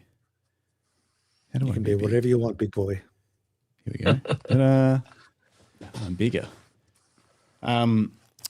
So first decision I decided was I'm going to take the smallest bag I can that still fits what I want to, because this is for my carry-on camera bag, because there's not a lot of space. I'm being told in the vehicles, so having a big pack or something is not going to be great. And I also want quick access, because the slightly different thing is here I'm going on a wildlife safari, but I have to shoot video. But I also want to be able to shoot photos. So I've got to approach this a little bit differently than if I was just going to shoot stills. So I need quick access, and I need a bag that doesn't take up much space. This Tenba, whatever this is, Tenba something, Axis 24 litre, has a surprising amount of capacity, and it fits my MacBook in the front, which is always key for going on the big trips, but it's got side, back, and top access. So the way that I've laid this out, I can pull out a camera out of here with Jackie, up to it. bring your lights up a bit. Sorry, it's just quite dark with the black background behind it. Can I? It's a good question. No. Okay. I'll just crank my eyes out. There you go. Just wash myself out. Yeah. Okay. Yeah. So this bad boy, obviously, it opens up on the back, but if I open the side up here, I can get straight into one camera that I could have a 24-105 on, and I can reach my mic from that same spot. So I could shoot video straight away without taking the camera bag off. Then, on the back, this is pretty much everything I'm going to take, except I've got a Canon 1N film camera substituting for my Right. Yep. R6 Mark III that's currently doing the podcast. Yeah. Don't Don't forget to pretend. swap those over before. Oh man, imagine. Imagine. All right. So the main camera and lens that I think I'm going to use a lot is the 100-500 lens on my R5 Mark II, or I might switcheroo the bodies. I'm not sure which one I'll use mostly for what duty yet. So I'll take the That's a R5 new- Mark II. Isn't it? You What's just that? gotten that lens. That lens is new. Sorry. Oh yeah. Yep. It is a new lens. So yeah, R5 Mark II and R6 Mark III bodies, they're both very similar. R5 Mark II is a little better, but they can both do double duty, photo and video, as much as I want. So I can mix and match depending on how I want to run them. I'll keep one set up as a run and gun. So I'd either have a 20mm prime in the early mornings on the wider body, 24 to 105 is just a do everything lens, kind of like your fancy Nikon 24 to 120. I would like that extra 15 mil Canon, please. I really wish it had that. Then I go into my, so that's kind of like, if I could only take two things, it would be this camera with the 100 to 500 and probably the other camera with the 24 to 105 f4, even though I'd be really wanting a prime as well for low light. But if I had to pick just two, it would probably be those two. And then straight away I want to add a prime. So I'd go the 20 mil 1.4 wide angle, and then another prime being a 50 mil 1.4. You all guessed it. Yeah. And then, so they all fit in these nice little spots. And then I go into backups if I have space. And my backups are a 16 to 35, no, 16 to 28, 2.8, which is a compact little wide angle lens, and a 28 to 70, 2.8, which is a very compact standard lens, and then the 70 to 200, 2.8, which I really don't know if I'll need, but Matt Crumman said I should probably take it. So that way I've basically got, if I smashed any lens, I've got another lens that can do that job, definitely. Yep. That's not necessary. That's what I'll take if it all fits. And I'm surprised that I managed, it all fits in this bag. I can access the main camera from the top or the back, the long lens. And that's the core setup without any accessories and bits and pieces. Okay. And so what are you thinking for memory cards? What sort of storage are you taking and how much have you got for backup? The only way to do memory cards, in my opinion, is big enough that I don't need to change them for the entire trip and fast enough that I never have to worry about, come on, slowing down. So it's a 512 gig CF Express in both cameras. And then I've got it. Yeah, and then I've got SDs if I need them as backups, but 512. Yeah. So in theory, I'll dump cards at the end of each day, but I may not format the card until I don't think I'm going to be able to sort of, I'll see how I go. But I've got two SSDs and the SSD in my MacBook, so I can have 3 copies pretty quick anyway. Yeah, okay. That's how I usually operate when I'm traveling for work, is 1 copy under the MacBook and then 2 copies under SSDs. Then I can format cards that day if I need to. Yep. Yeah. Good question here from Kev Morse. What does your bag weigh full? Hold the line. Just talk amongst yourselves. I'll let you know. All right. I reckon about 13 kilos. About 15 with your MacBook. A couple of quick questions here. Felicity's jumped in to say, I'm off to South Africa too. Pungwe Manialeti Bush Camp. I hope I did that justice, Flick. This is very useful. Yeah, it is very useful. That's why we wanted to do it. Bruce says, if you just keep it all on the cards, that would be scary as shit. Glad you're offloading. I agree. It only weighs 9.4, but that's got no MacBook in it, and no there's probably a few other little accessories I need to wedge in there too.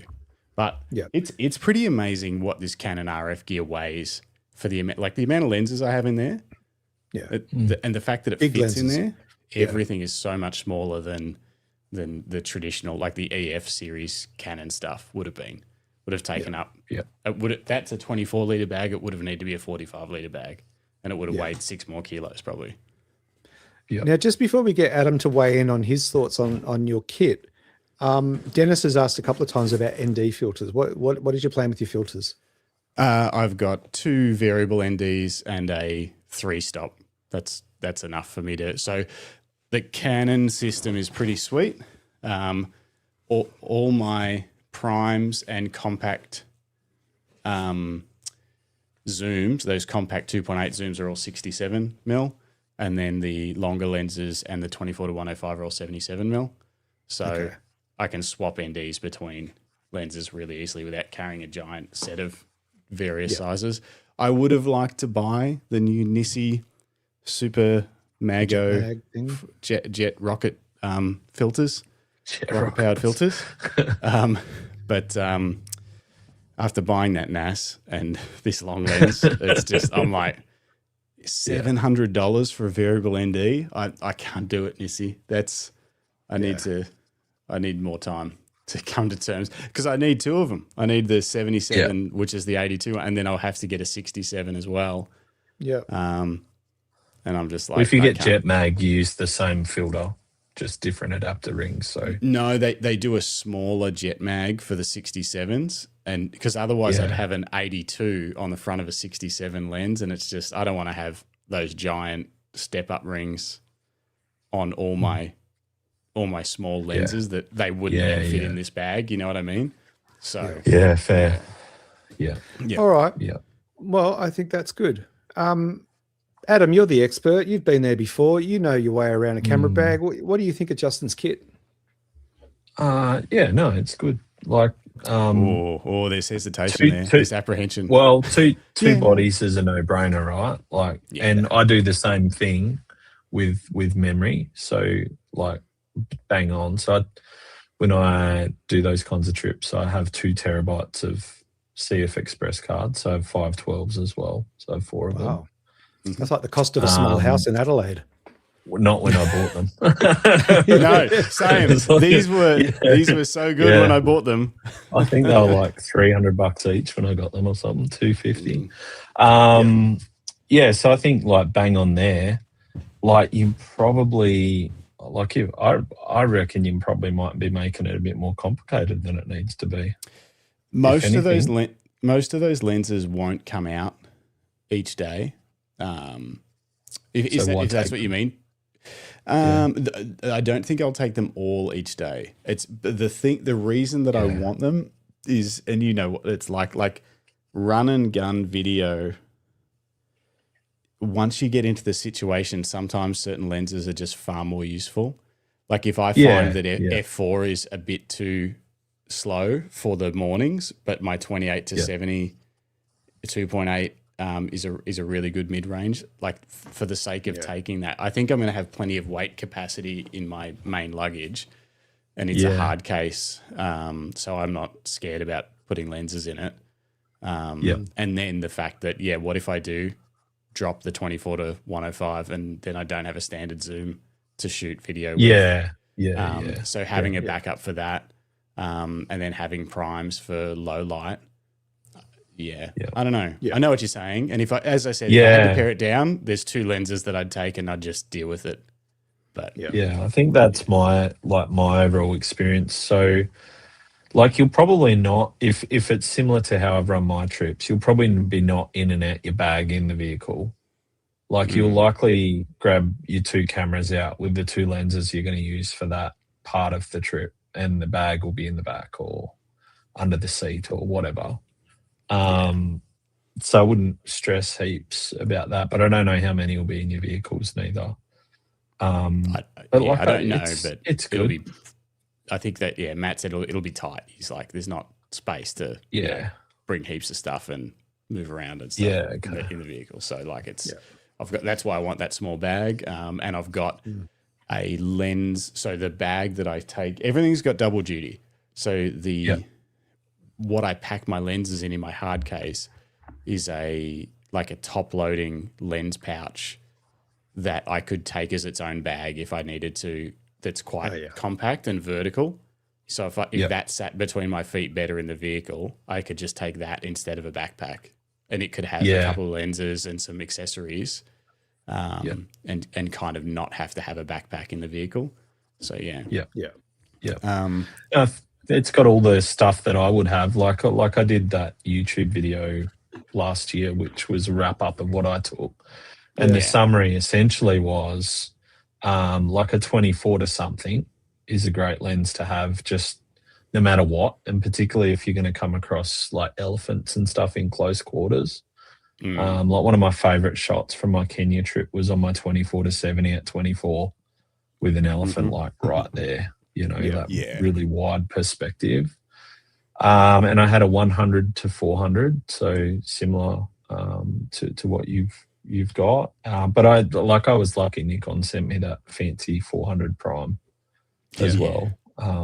Which was phenomenal. Like, but I had those 3 lenses, 2 cameras, just all the spare things that you might think you need.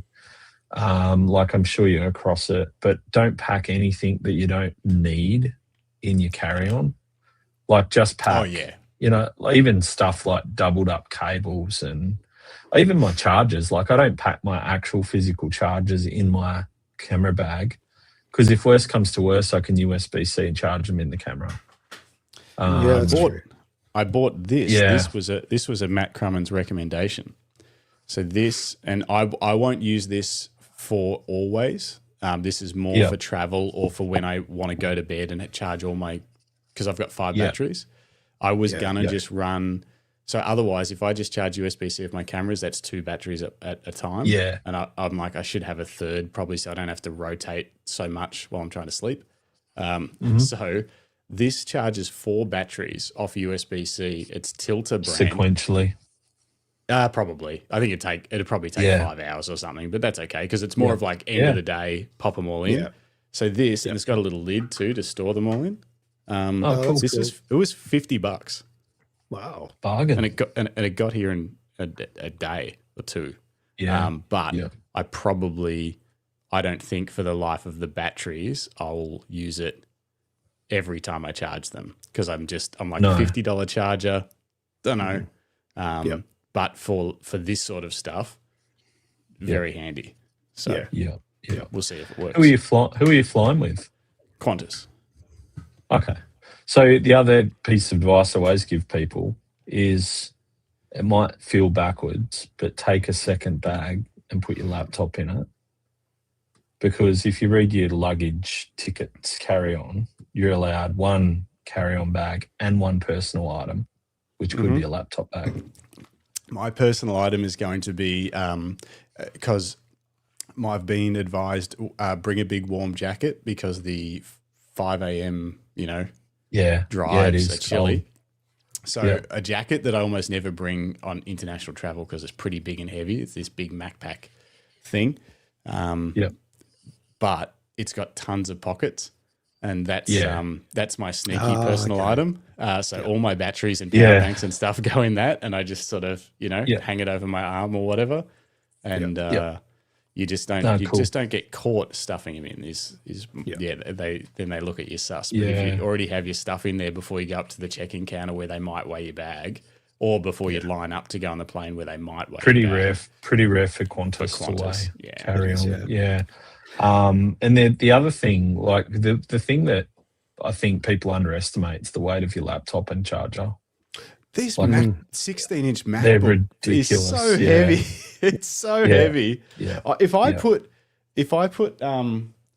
pretty much like 1 camera and lens in there, and then my MacBook and like just the power bank that I have to. That's it. I'm at the thing pretty much straight away. I'm like, it sucks for us photographers. Yeah. I've got a MacBook Air for when I travel. Yeah. Because all I do with it is move files around and maybe have a play on Lightroom. And I had an old iPad that I used to do it with. And like last year I worked out Apple gave me like $900, $800 trade-in for my iPad. So I switched to a MacBook Air for a few $100. Yeah, it was just a no-brainer. It was really good. But I almost always have my camera bag, and then I've got like a Peak Design, one of those 20 litre duffels that's just, if it's empty, if it doesn't have much in it, it looks so small and you scrunch it up. But if, like, I actually carried the 400 2.8 to Kenya in it. Did you? No worries. Like, it was really, it's really good to have that second sort of bag. But get as much in your check baggage as you can, because even, like, you'll never, like, I wouldn't say never, but it's pretty rare to max out your check baggage in clothes. I won't need it. You're taking too many clothes if you do it. No, I won't need it. And that's why, so haven't decided on, just to recap, I won't spend too much time on it, but I haven't decided on tripod yet. I very rarely use tripods anyway. So I I haven't did, decided. well, you're not going to be out of the car taking tripod photos in the national park. No. It's only because I've got to shoot video too. But even then, Yeah. I almost always shoot everything handheld, unless Yeah. even an interview I can make it work. Like short, like talking to someone. So it's I probably won't. I saw back here somewhere Dennis said, "Do not take a gimbal." Yeah, he did. Yeah, I saw that too. I'd be interested to know why. I've got one in my, and so I categorize everything. It's like must, and then nice to have, and then maybe, but definitely don't need it. And that's where, unfortunately, my Q3 is in the, Definitely don't it's need probably not coming. Yeah. I'm going to have two bodies. I can, I can take lots of crazy looking. No. Yeah. No gimbal. All right, let me ask you some quick fire questions from the chat. Okay. Lots of people have questions. So, is all your gear weather sealed? Pretty much all of it. It's surprising. Even my non-L lenses that Canon make, those RF, the 16 to 28 and the 28 to 70 2.8, they're both weather sealed-ish. Yep. They'll still get dust everywhere. Okay. Next question from Philip. How many inoculations do you need for Africa? I was recommended to have 6, and I talked it down to 1. You always negotiate. No, I'm Roll the kidding, dice. but I did. I actually only got 1. I got hepatitis A. That seemed to be the most risky in terms of most likely to get, and then the most you would really not like to have. But there's travel things you can get with pharmacists and doctors and stuff. You can go. It was really easy. There's a pharmacist program in Victoria now. I don't know where it is, so I just booked a travel consultation.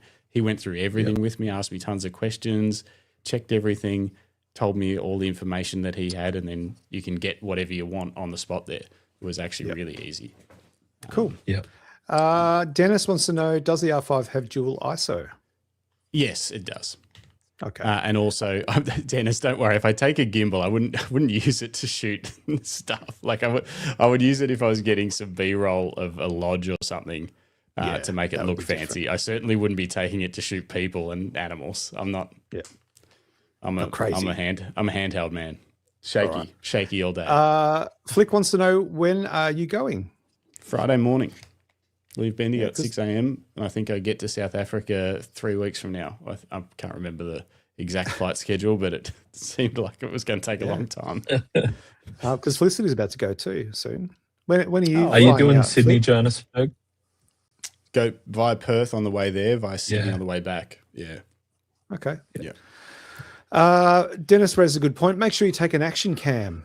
Yeah, so I'm going to take the little Insta360 Go Ultra. I'm going to do lots of POV stuff of me shooting, but I'm also hoping to slap it on some of the other people that are out shooting and just turn it on and just let them go, so that I can get some just sort of what it's like to be POV on safari. This thing's great. I don't know if I'll take a 360, Dennis. I hate 360 cameras, but I probably should. But I don't like the post production. Yeah, fair enough. And that's it for our quick fire questions. Adam, Cool. You've done this gig and you've taken people with you. What's the biggest mistake that you see people make packing gear for a trip like this? It's a once in a lifetime opportunity. We get excited about, I've got all this beautiful glass. I've got 2 bodies. I'm just going to take it all. But what do you see happening? I think the risk is, and it's a bit different, I guess, for Justin because he's going to do something specific, right? But as a general punter, the risk is taking too much stuff. Yeah. Like you are literally better off. Like if Justin was going to shoot wildlife, which is what you're going to shoot really, you would have your 24 to 105, your 70 to 200, and your 100 to 500. That would be it.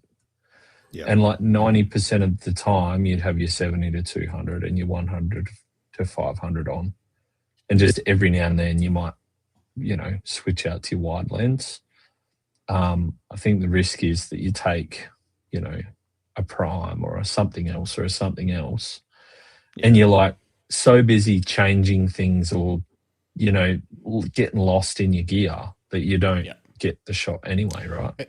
And I think that's the thing. Yeah, I should have clarified. Like my use case is I want to be able to film at people.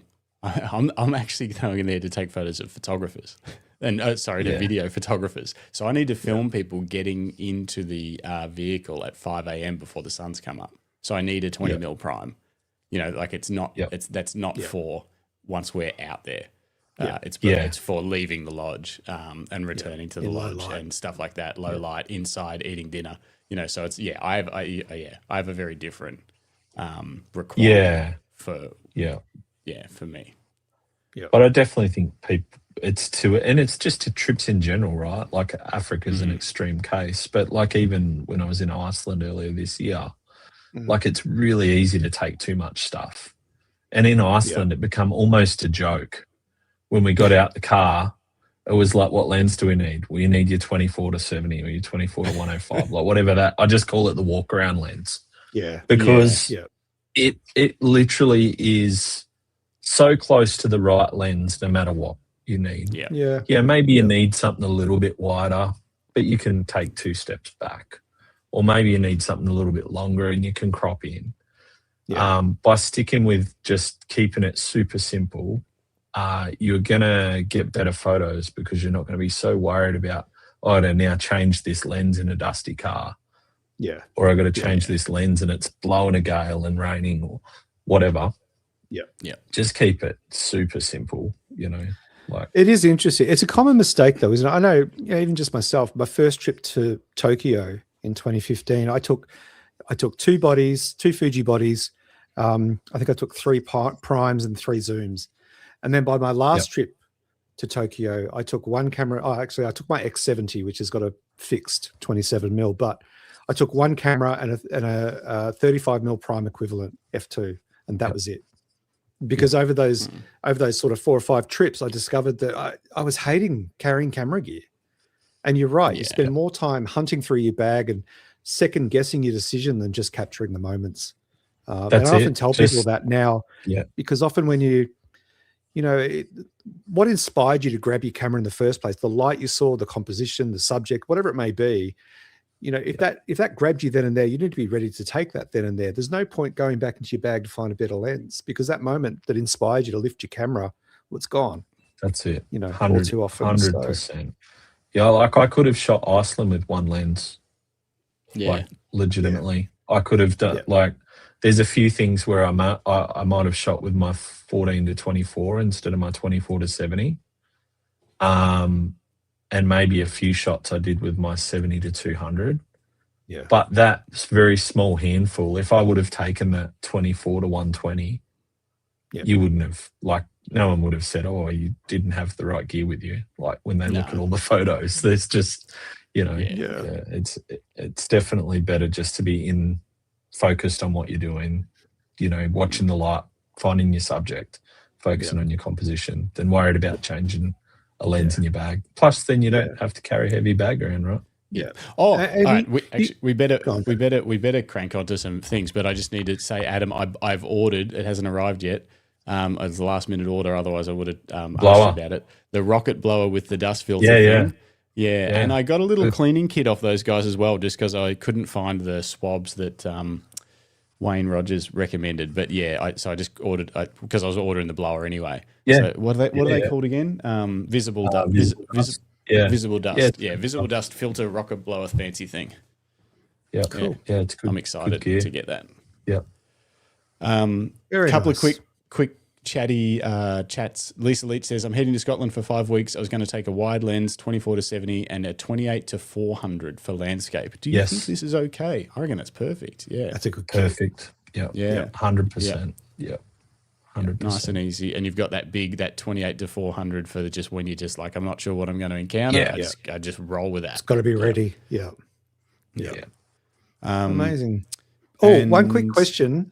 Yeah. I had, if you don't mind, when it comes to traveling overseas on this sort of tour, what's available for insuring your gear? Is it part of your travel insurance, or do you have to take out something separate? I've got to check my renewal. That just reminded me. I've got gear insurance, but if you list it on your travel insurance, it's going to cost a heap. if you list Travel those. insurance will cap at $5,000. Yeah, and So you have to most travel insurance policies will cap, no matter whether Yeah. you're listed or not, $5,000. Well, I think the one I do, you can list it individually, but each one each one will cost another Yeah. $100 or something. You know, like if you add a $5,000 lens on, it'll add another $100 to your policy, another $100 to your policy. So it's like to go over their standard cap that covers, you know, an iPad or whatever, a couple of bits and pieces. It's going to cost a hefty amount, and often actual gear insurance for the year isn't much more than what you might spend on a big trip through travel insurance. Yeah. Gear insurance. It's always good to talk and look into your policy though, because I know like all my gear is covered through my business policy, but it's not covered overseas. Yeah. So, you know, then I've either got to decide, and like, to be fair, I look at the kit that I'm taking, like when I went to Iceland, but I'm just not going to insure it. Like if it goes, it goes. Like I'll just, you know, like, because, you know, it's old, like a lot of it's quite old now, like it's done a few laps around the block, and by the time you go and get a policy for a few $100,000s, whatever, you know, you just decide whether the risk is worth it for you or not. That's right. Yeah. Can you tolerate the potential loss of something or multiple things? Yeah. All right, we better get. It's 9:20. We got a lot of images to do. Let's go into images, folks. Yeah, maybe I'll quickly blast through mine because I've got them sitting here ready to go. This is a big set. It was in honor of Adam Edwards coming on, I'll whip through them fast. So this was my first time shooting doors off in a R44 for the Fink Desert Race. My first and only time actually for the Fink Desert Race. So we'll go through them quick. I whittled today. These were all from a different catalogue years ago. So I had to go through my raws today, 4,000 images that were unedited. So I've whittled it down to 20 quick ones.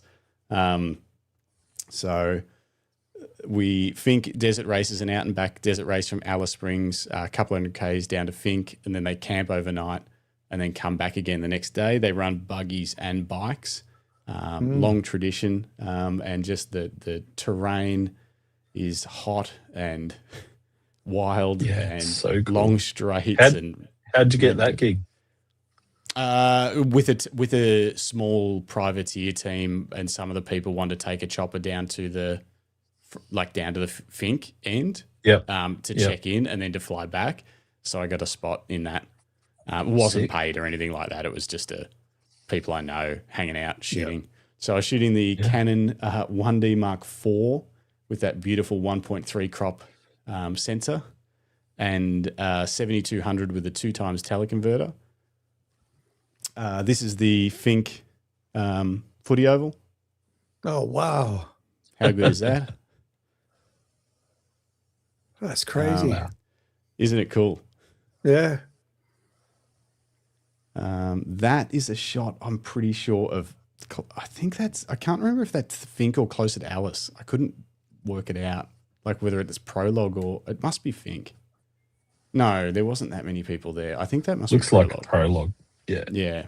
But Prologue on race day. So like where they come out of, But anyway, just that, like the dust that you can see from that elevated view, because they'll let 600 bikes go. So there's just this trail of dust across the desert. This was one of the fuel stops that I've manned multiple times, multiple years. I've shot. There's a guy in the corner shooting here from where I've shot many shots on different years when I was there. Yeah. So they're friends of mine down there. That was our beautiful bird and our pilot hanging out, just making sure that it doesn't blow away. That's the Fink coming into Fink. There's a little unofficial kind of finish line with a jump that everyone crowds around, little mini grandstands on each side. Fink's not a big town. Fink's a small town. This is the Fink end. This is what it looks like. So basically you get down there. If you're not with a big team, you're dusty and dirty. Everyone sleeps in a swag. There's mice everywhere. There's nowhere to, clean up and stuff. And you just, if you're lucky, you've got someone cooking food for you. And you're trying to get dust and shit out from under your eyelids. And everyone's like, this is how they were keeping track of guys that were like what number they were and when they'd be coming through and stuff like that. It's just cardboard with a Sharpie written on it. That's generally what you look like after you've raced Fink. And then that's another chopper that was, you can see it above. So that's kind of the height that we would have been following a lot of the guys and stuff for. But that would have been one of the news crews, I would say. That's what Super cool. That's what a lot of the corners look like. You can see it's probably not as close to that now. This is 2013, but you Yeah, see how close that table is set up with those umbrellas. Yeah. Yeah. They've cleared that back a little bit, I think, these days, but it was pretty loose. But that's just your standard camp along the way. So how long's the race? How many Ks? 220 each way. Does that sound right? I think so. 230? Yeah, it's 200 something. This was one of my faves. Yeah, 230 each way. Yeah. And then, more undulating through the desert, dust as far as the eye can see. People just all the way from that 200. There'd be long straights where you don't see anyone, but there'd just be dots of people just all over the place. You know, you drive along and then there'd just be two people on deck chairs just watching in the middle of nowhere. They go out and camp for days before and after, to get their spots, some of them, Crazy place. Oh, that's great. I love that. Yeah, I like that one. Yeah. It's really good. that was a favourite. Just the lines that you get. And the contrast is amazing with the dust. All right, that was my quick 20 images. Bruce Moore says, cool. "Love doors off shooting. I could do that every day." Oh yeah. It was scary though. When he tips it up and you're like, it's doors off, and I had like a lap sash belt on, not a harness or anything. Yep. I could just fall out. That's very cool. Can we just quickly bring up my few? Yeah. Let's get yours. Just very quickly. So as you guys, if you've been following me on socials, you'll know that that I have cats, lots of cats, and a dog, Hazel, of course. But Sash and I picked up two new kittens about a month ago now, I reckon. So they were both under 3 months old, very little. And I've been playing around with photographing them in different lights and at different times of the day, and just sort of getting into the hang of it. And this is Chihiro. This is my kitten, and I'm very much in love with her, and I can't stop photographing them. But this is shot with these are all shot with the Fujifilm Xe5 and a 23 1.4, which is a 35 equivalent. And just here in the office, they sit on this windowsill in front of me in the light, and it's hard not to take photos of them. And then this is Susu. This is Sasha's cat. She's, apart from the white under her chin and the white on her paws, she is so black that it's really hard to photograph her. I've never found that with other animals. It's so hard to get form and shape of her limbs, and often she just looks like a little black mass sitting on the chair or in a space. She just casts it's very hard to see her form. It's really fascinating. But yeah, been doing that a bit lately. Lots of street photos, but every now and then I like, throw something else up. Bit of wildlife every now and then. Bit of wildlife, It up. It's Bit of a safari around the living room. See what you can spot. Yeah, very nice. I really like this one. Yeah. Yeah, that was this morning, actually. Just morning light. It was a beautiful sunrise this morning in Melbourne. Lots of orange in the clouds. So yeah, having fun with lovely. that. Very nice. Couple of quick comments. Richard says, got to photograph a bride and groom in a helicopter once. Talk about a perk of the job. My assistant had to drive my car from the Yarra Valley into Melbourne. Oh, that's awesome. You're just like, that is cool. I'll meet you in there. That's great. And Lisa Leach says, do you get motion sickness swinging around? No, which is funny because I can get car sick pretty easily on like a windy road if I'm not driving, or like seasick, but no, not really in a chopper. No. All right. Should we get back into let's Chris Nielsen. Chris Chris Nielsen. I'll start reading. Hey, everyone. This week, I've got a couple of waterfalls for you. All were shot on my D500 and a Takina 11-16 2.8. All images were shot at 11, 16 mil equivalent. First image is a waterfall in central North Island, New Zealand. For Lord of the Rings fans, it's just upstream from Gollum's secret pool from the movies at 1/15th of a second. The second and the third images are from Bridal Veil Falls near my home in Hamilton, New Zealand. That's near your home. That's amazing. Wow. Really? That's beautiful, isn't it? Isn't it? Yeah, just near my home. Yeah, just the creek up the road. Yeah. The color one is 4 seconds and the black and white is a fifth of a second. For no other reason than I like the look. Oh, look at that contrast. Mm. The detail in the rock. That's beautiful. Thanks again for a great show. Stunning. The That was color a one great wins Chris. it for me. Yeah, I was going to same. say, I think color, and I think it's because of the mossy, like, or whatever that, for the lower part, just that, I don't know, being able to see the texture of the rocks and then the green, and it's beautiful. Lisa Yeah. Leach says, what a I like shitty the place to be. space. Yeah. Terrible. I like all the space in the horizontal version, in the color version. Mm.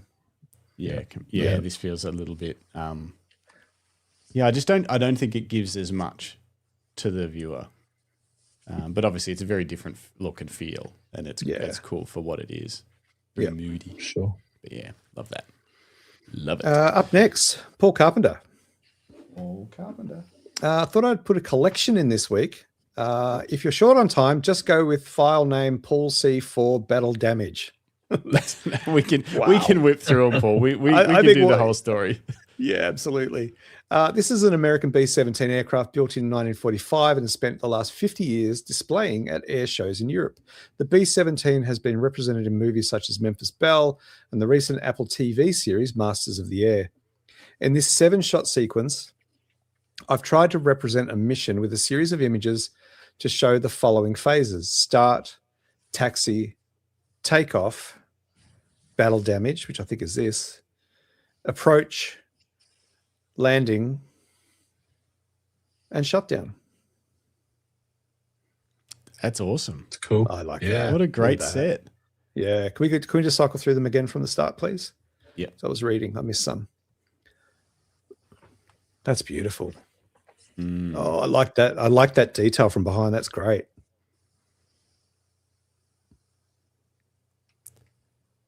This looks, it's great, Yeah. like fake. So good, it's Yeah, not true. it does, doesn't it? Like a model. Yeah. Yeah. Yeah, like it's a set model. out of Yeah. the movie. Yeah. Yeah. Super cool. And then that's awesome having the ground in there for context. You know, Yeah. like that's, and that beautiful light. Yeah. And then getting the smoke from the touchdown on the wheels. Mhm. And then this one of those Yeah. perfect dead on center Yeah. pano. Yeah. Epic Amazing, series. Paul. Great work. Well Oops, done. oops. All Really shots were cool. taken with the R5 with a 100 to 500, except the last, which was a 24 to 105. And again, there's those focal ranges we've been talking about all night. That's right. Shutter speeds. 2 lenses. Yeah. Mhm. Shutter speeds range from 1/80th to 1/500th, and ISO was generally 100 to 320. So yeah. Cheers, Paul. Thank you, Paul. Epic work. Super good. Great series. And Paul says part of the air show displays to emit smoke from one of the engines. Oh, so they didn't have an actual battle. Oh, no, I changed my mind. Those photos are terrible. No. Yeah. Yeah. That's cool that they do They that were as part of fake the after show. all. Yeah. Yeah. Yeah, Incredible. epic work. Amazing. Up next, we've got the one and only Dennis Smith. He's been a very busy boy. Very busy boy.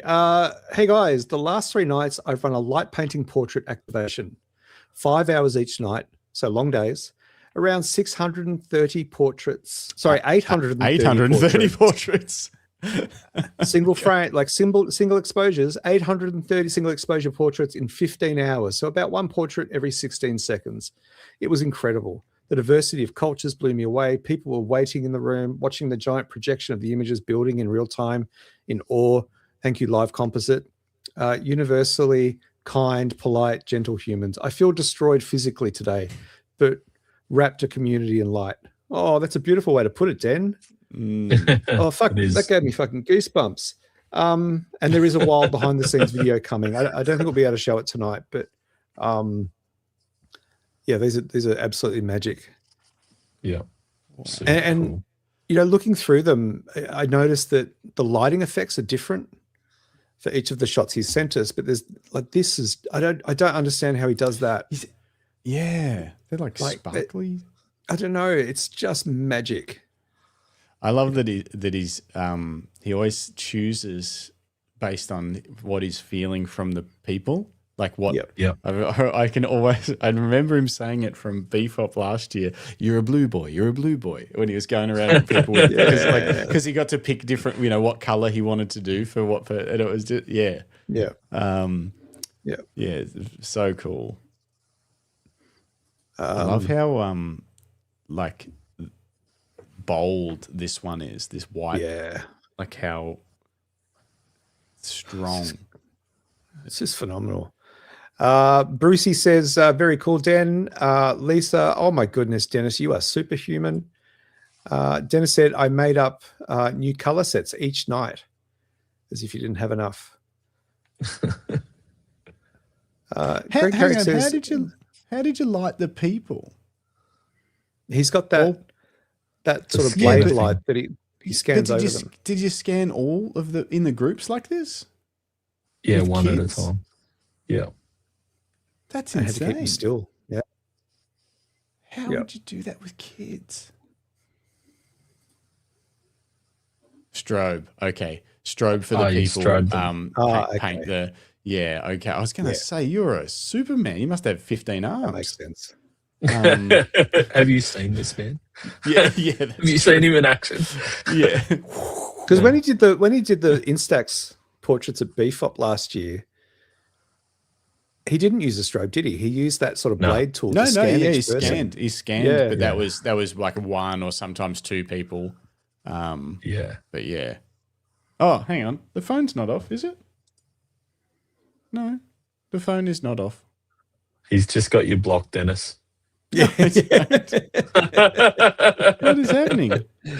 We're trying to get to the end of the show, Dan. We don't want you calling. That's just going too far. Yeah, that's true. Maybe we'll have to we'll get a call in next week and talk about show the video. Yeah, please. Yeah, get a bit let's more. Do that. Get a bit more context. But still the got only shit photos to go through. Oh, imagine. Yeah, I didn't even think about that. Imagine. Like you have a group and you do the light painting, you do the thing, you scan one person, you scan another person, you scan another person, and then the last person ruins it and you're like, oh, yeah. You have to go start again. Oh, you'd be dark. Well, there's a family portraits. There's little kids in them, like in this one, you know, they're not going to sit still, especially, you know, when there's this sort of activity, when Dennis is dancing around them with light. Like that's right. You got to try and stab them with a lightsaber. Yeah.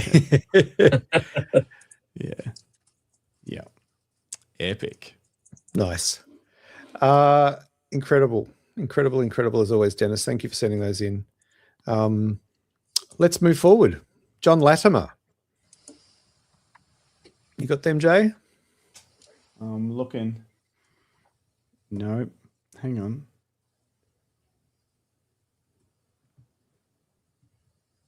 Just hold the phone. Which one is it? It looks like something taken in a wildlife sanctuary. He didn't name it properly. He's admitted. Yeah, I think that's why I can't find it, but I will find it. Let's see.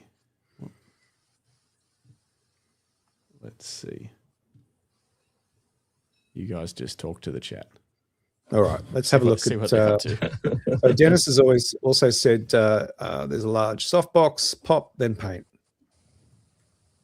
So he flashes the family and then gets into the scene and paints around them. There were up to 10 people in some of the photos, and just cheers from Dennis. Yeah, you must be buggered. That's a big job. They still 800. splashing around in water. Yeah, that's true. By default. Yeah. Maybe you wanted Found to. it. Who knows? Hey, here we are. John Found it. Latimer. It was hiding. It was hiding. All right. Hey, guys. Sorry I didn't change the file name. I hope you've all learnt your lesson now. Amazing interview on Thursday. Just finished it over the weekend, and what an incredible journey he's had. And of course, you're referring to our lengthy discussion with Australian wildlife photographer Steve Parrish. Still feels surreal. In fact, I remember messaging Justin that night going, did that really just happen today? Did we really just spend 4 hours talking to Steve Parrish? Yeah. Yeah, it was pretty cool. Anyway, John, this week's photo was taken at Nangak Wildlife Sanctuary. It's a small area run by La Trobe Uni for nature studies, etc. in Bandura. I watched this cormorant for a while and managed to get a photo straight after his swim, flapping his wings and water spraying everywhere. Really happy with the photo, and was great to unwind and just sit to watch nature. Oh, that's This cool. That's a cracking shot. Yeah. Yep. And I love that it the shot through. Yeah, the Yes. foreground Yeah. bokeh is just, it's Yep. dreamlike. Yeah. Shot with the Sony A7R3 with a 200 to 600 at f6.3, ISO 6400, shutter speed 1/200th. Hope you all have a great week and take care. Thanks, John. I was Cracking about to image. say 1/2000th. I was like, geez, how did they manage to get the droplets sharp at 1/200th? Yeah, 1/2000th. Yeah, everything. Oh, did I is, say 1/200th? Yeah, for a second there, I was like, how have sorry, they done guys. this? Yeah. But yeah, it's crisp and sharp and yeah, great. Because you often see the cormorants, if it's photographed, it's from, front on. front, You can see the yeah. wingspan. Yeah. This is, I don't think I've ever seen this kind of angle before, and certainly not with like the flapping. I love it. Yeah. Mm. That's great. I love Amazing. Up wildlife next- shot through a foreground too, though. I think that Yeah, adds so yeah. much. Yeah. It's just out of focus enough to see that you're looking through something. It's really good. Yeah. Yeah, well done. All right. Cool. Up next is Shamit Shah. Hi, Justin and team. And team. The name's Greg, fella. All right. You're part of the team. Whatever. Please see attached 2 images which were taken on 2 different days at the same location. These were taken on my walk around a lake not far from where I live. With both images, I wanted to try a minimalistic view. I see. First image was taken with the Nikon D60, 55mm f5.6, 1/640 of a second, and ISO 1600. The first image, I like the reflection of the clouds on the water with that first one, he says. The second image was taken with the OM EM10 Mark IV, 70mm f5, 1/500th of a second, ISO 320. There are some leaves stuck on a fence, which I thought would be a nice subject for a photo. I like how the ripples in the water have turned out in this image. Thanks for hosting a great show. Thanks for sending in some images. I like that. There's a good composition on this second image, like framing the post up on the left-hand side, keeping that uncropped and framed in to the image, but then, they're just leading out through the bottom. Yeah. Cropped. Hey, Adam, is this what you would call like intimate landscape images where people get really close to a specific part of the landscape?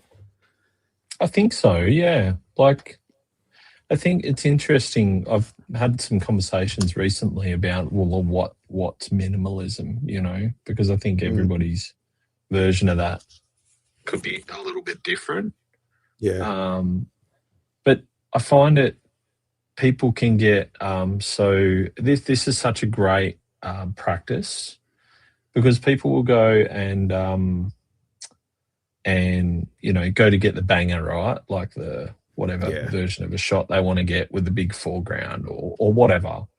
But like sometimes I find it really nice to wander around for half an hour before that, just to get these kinds of shots, right? Build the scene, even if it's not for everyone else, but for you. Yeah. And a nice exercise, like if you were going to put this image in a book, what supporting images would you have with it? And these are the kinds of things that you would generally capture in that, which I think is really cool, because, you go out and shoot these and you learn something you didn't know. Like you'll see something works that you didn't think about, or yeah, it's really cool. It's a cool way to do it. Yeah. And I like shooting this kind of stuff in black and white, and even to the point where it's cool to put your camera, if you've got a mirrorless camera, into black and white, so you only see black and white. Yeah. Because it can really help you simplify things. Yeah. Yeah, it's cool. No, that's great. Very cool. Thank you, Shamit. Wonderful images. Up next, we've got David Skinner. Evening, everyone. Shall I start reading? Go for it. I'm almost All there. right. Here is an image taken in harsh light on the Bellarine coast with Brendan Waits. So I've got to yawn. It's getting very late. Nikon Z7 Mark II, 24 to 120. Just as you at say Brendan's name. Yeah, pretty much. Oh, Brendan Waits. Oh. ISO 50 f4.5. Originally processed it in color. I'm inspired by James Popsis, a brilliant high contrast and harsh light color photographer based in Wales that travels to coastal Mediterranean Spanish villages as well. However, watching James R. Burns' video, also a UK photographer, I saw the potential to rework it as a black and white high contrast. James is very good at working bright light in HC black and white. What are your thoughts? And here are the images.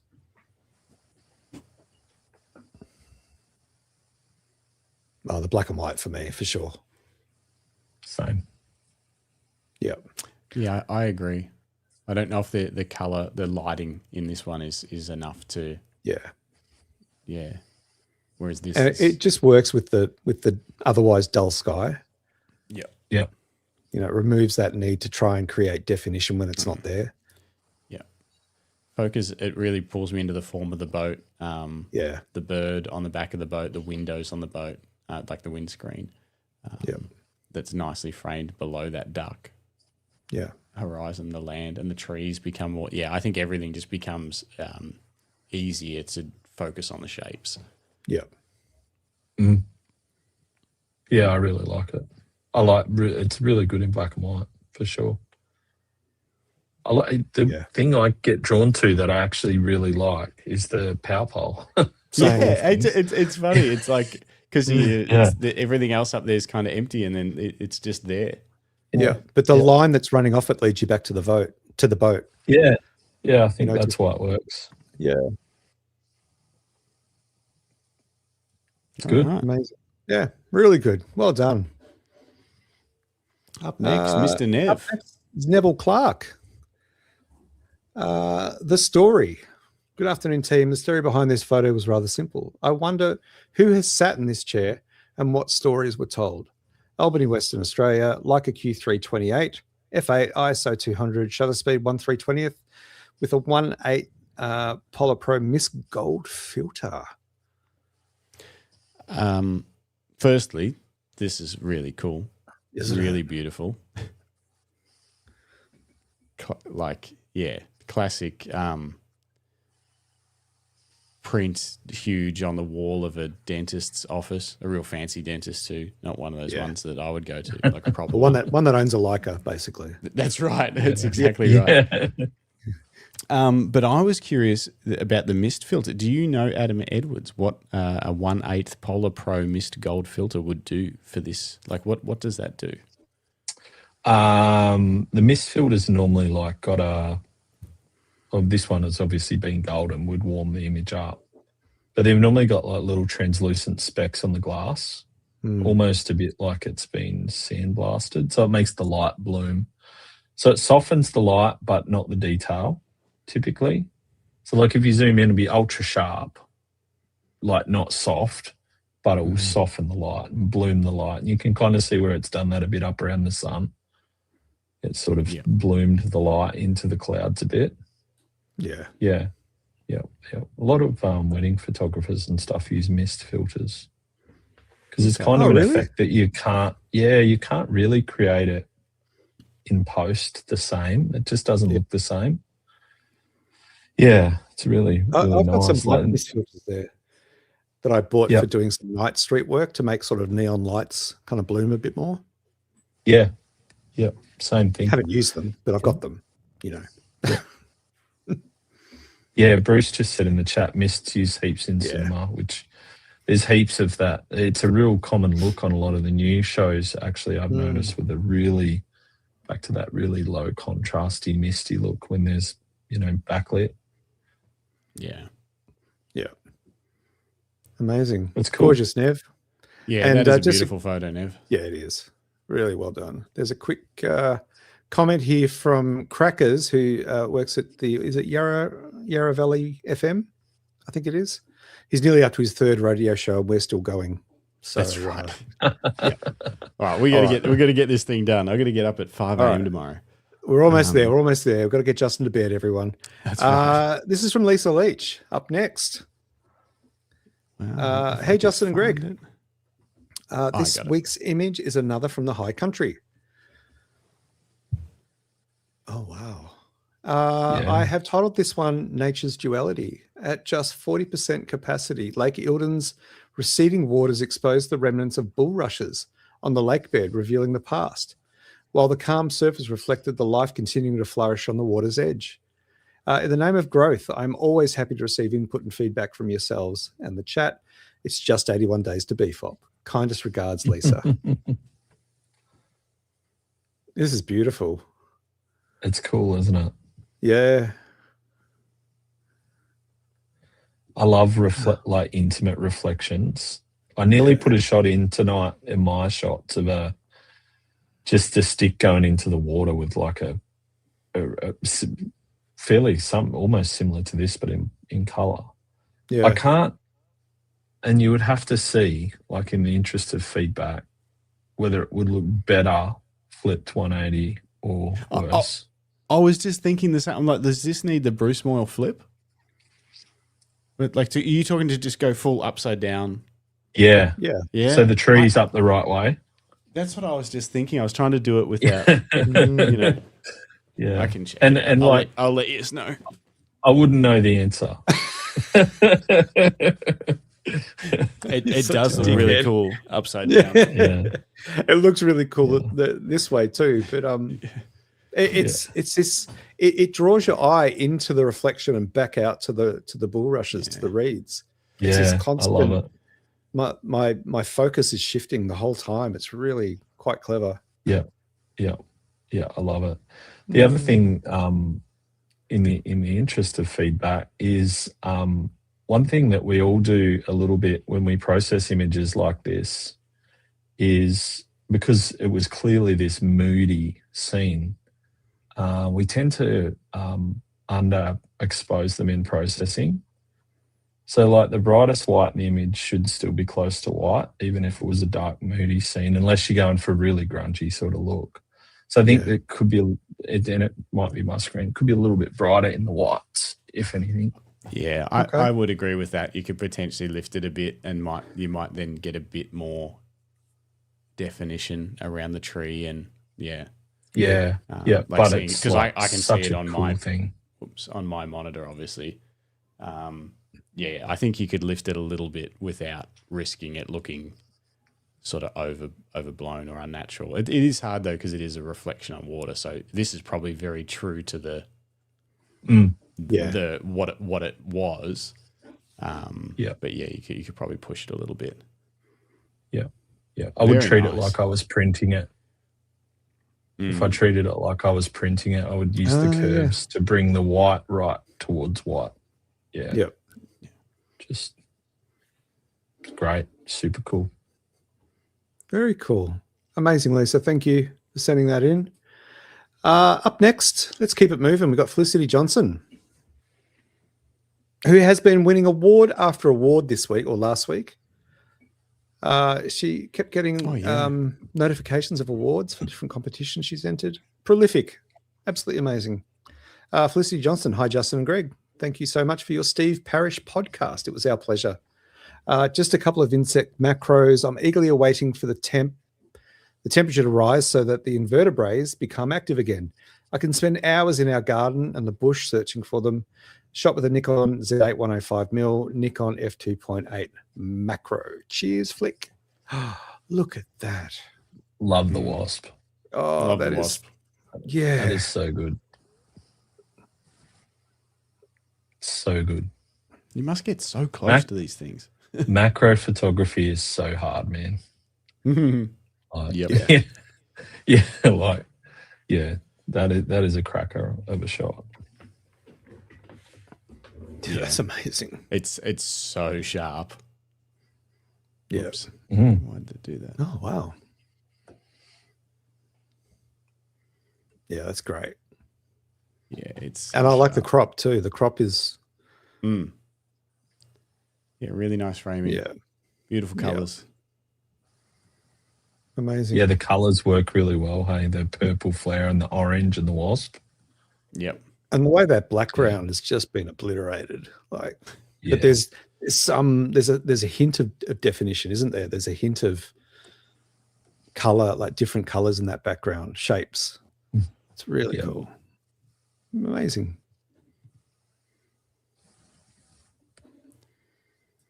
All right, shall we move along? Phil Thompson. Phil Thompson. Attached to my images for tonight's podcast.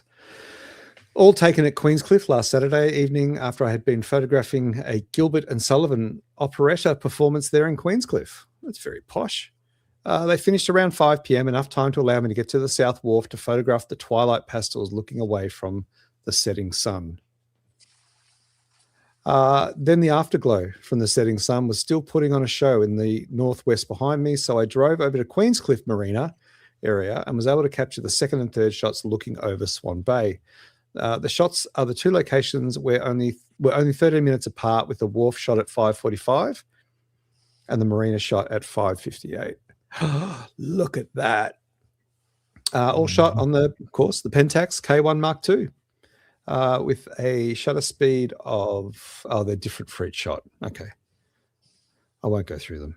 As always, thanks for a great show, the wonderful guests, and the fantastic community that you have and are continuing to build for us photographers. It's our absolute pleasure. Thanks for sending in images and hanging around to watch. Beautiful sunsets, Phil. Yeah. Yeah. And I'd love that, the wharf. middle shot with the boat. Yeah. You can obviously make out the outline of the anchor kit and the bow and the rail, but yeah, it just sort of adds to that story. I think all shot. I'm drawn to this bad boy. Yeah, the all wharf shot with the sheds for me. Yeah. All shot with a 15 to 30. Warm light and cool everything. The else color and contrast in this is Yeah. like perfect. Yeah, it's so good. Yeah. The only thing it's that could make it better is if the light was on, but you can't control that. That's right. Yeah. Yeah. Yeah, it's really good. Yeah. Amazing. Thanks, Phil. Lucky last. Is it? It is. It's Philip Johnson, everybody. Oh, he's waited so long to see his photos. It's usually the first in the chat, so we appreciate your patience, Philip. Greeting, gents. Attached images and settings. Image captured in the Megalong Valley in the Blue Mountains. I love wandering the area. The white gums are stunning in all weather. Philip shot this with a Sony A7 IV, 70-200, Mark II, 2.8, and processed using Photoshop 26 and Topaz. Beautiful as always. Australiana. Love it. It's just Yeah. I like the V shape of the trees. You guys see that? Yeah. The V shape of the Yeah. yeah. Yeah. Coming in from both sides of the image to the main sort of two trees at the front. Yeah. Yeah, that's gorgeous. Just a classic scene. I like it. I me would too. like to see it cropped where you couldn't see any of the white of the sky. That'd be interesting. Mm. I wonder. Just to see, I think it would feel more foresty, maybe. Just I can as a do bit that of a- too. And let you Yeah, just like, like back to that tree shot of mine. I think sometimes we're like really drawn to have lots of the tree, Yeah. but sometimes like those trunks in the foreground are like so good. But maybe, you could just go just a tiny little bit tighter and get rid of a bit of that white. Maybe not even all of it. Yeah. top. So you thinking to preserve a little bit more of the, so maybe you'd have to, because who knows what trees were there. I don't know what's possible. But imagine Of if course. if you could walk back a little bit further, maybe, and then go Zoom in slightly just a tighter touch. focal length. Yeah. Yeah. Yeah. Um, But gorgeous But shot. even just a crop of that would be interesting to see. Yeah. Even at that aspect, if you just took it down even half of that white sky, it would bring it in a little bit on the edges too. Yeah. Really interesting. But that's beautiful. Trees are so hard to photograph. Yeah. Like Yeah, I think, to do well, they're so hard. Like this is such a good shot. The color's really good in this because that green color can be really hard to keep under control. Yeah, you can get tempted to want to push it because it just looks nice. You just crank it, just keep cranking it. You're like, oh yeah, look at that green, and then all of a sudden it doesn't look like the Australian bush anymore. Yeah, exactly. Yeah, love it. That's it. We're done. Right on the dot of 10 o'clock. Amazing. 2 hours and 26 minutes, and it's my bedtime. It is indeed. I've got a very big week, young man. Look, for everyone that has sent in photos tonight, and every time that we do this, which is every Monday night at 7:30 p.m. Australian Eastern Standard Time, thank you so much. We all gain not only insight and inspiration, but we all learn something from your images just as much as we do from each other's. And so we always encourage you to send your work through. And to do so, you can send your images to justin@luckystraps.com.au. Please change the file name to your name so that it's easy for Justin. He gets a bit confused with lots of numbers and letters and things. He's not very good with that stuff. He's from Bendigo. Anyway. Also, I'm not going to be here next week too, so we'll have to figure out if we can even do this next week. I'm in the middle of setting up an email address that you can access to, Greg, I don't know, trying to work it out. Yeah, like a new email address. But we'll for work now, something out, folks. We may or may not show your images next week. We'll promise nothing and do our best. Yep, we will. But you can send in your images. Make sure you send in your camera use, your lens used, a few of your settings, and a little bit about your experience. You know, where were you? What were you doing? Why were you there? What did you gain from it? Let us know. What else we got to cover off, boss? I don't know. Make sure everyone's following Adam for when he puts out another awesome YouTube video or anywhere else. Yeah, that's been on the side bender with all the other stuff going on. So I need to get back into that. Yeah, but I've been watching your clips, your short stuff. Yeah, I've just been like smashing heaps of small things out of the big things. Good. Which has worked well. No, Bruce, I did see yours. Damn, Bruce, I did see yours. I saw it too late. I was doing something else. Well, I can do that next Brucey. week. I have skills. Yeah, it did come through. But We'll I do it saw next week, too Brucey. late. Sorry, mate. Not too spicy. I didn't actually get a chance to look at the image, so now I'll have to have a look. I'll have a look and see. Yeah. but yeah, please send in your images, folks. What else we got to cover off? You won't be here next week, but we're looking at getting some guest co-hosts to fill the hot seat that Justin has left behind for both the Monday night and for the Thursday morning show. And just to recap, we do this twice a week. We always go live every Monday night, 7:30 p.m. Australian Eastern Standard Time, the random photography show, which is what you've just witnessed and experienced. And then every Thursday morning, 9 a.m. Australian Eastern Standard Time, we interview an amazing photographer. You can go check out Adam's long-form interview with us. You can check out Steve Parrish's 3.5-hour interview with us. It's really up to you. There's a lot to go. Steve was our 200th episode of the Camera Light podcast. So there is a lot going on in that back catalogue, and no better time to start than now. Over to you, boss. Let's do it. Good night, Greg Carrick. He says, cheers, chaps. Well done. Phil Thompson. Great night again, guys. Thanks and good night. See you all on Thursday. Says, hang on. John Latimer. Thanks, everyone.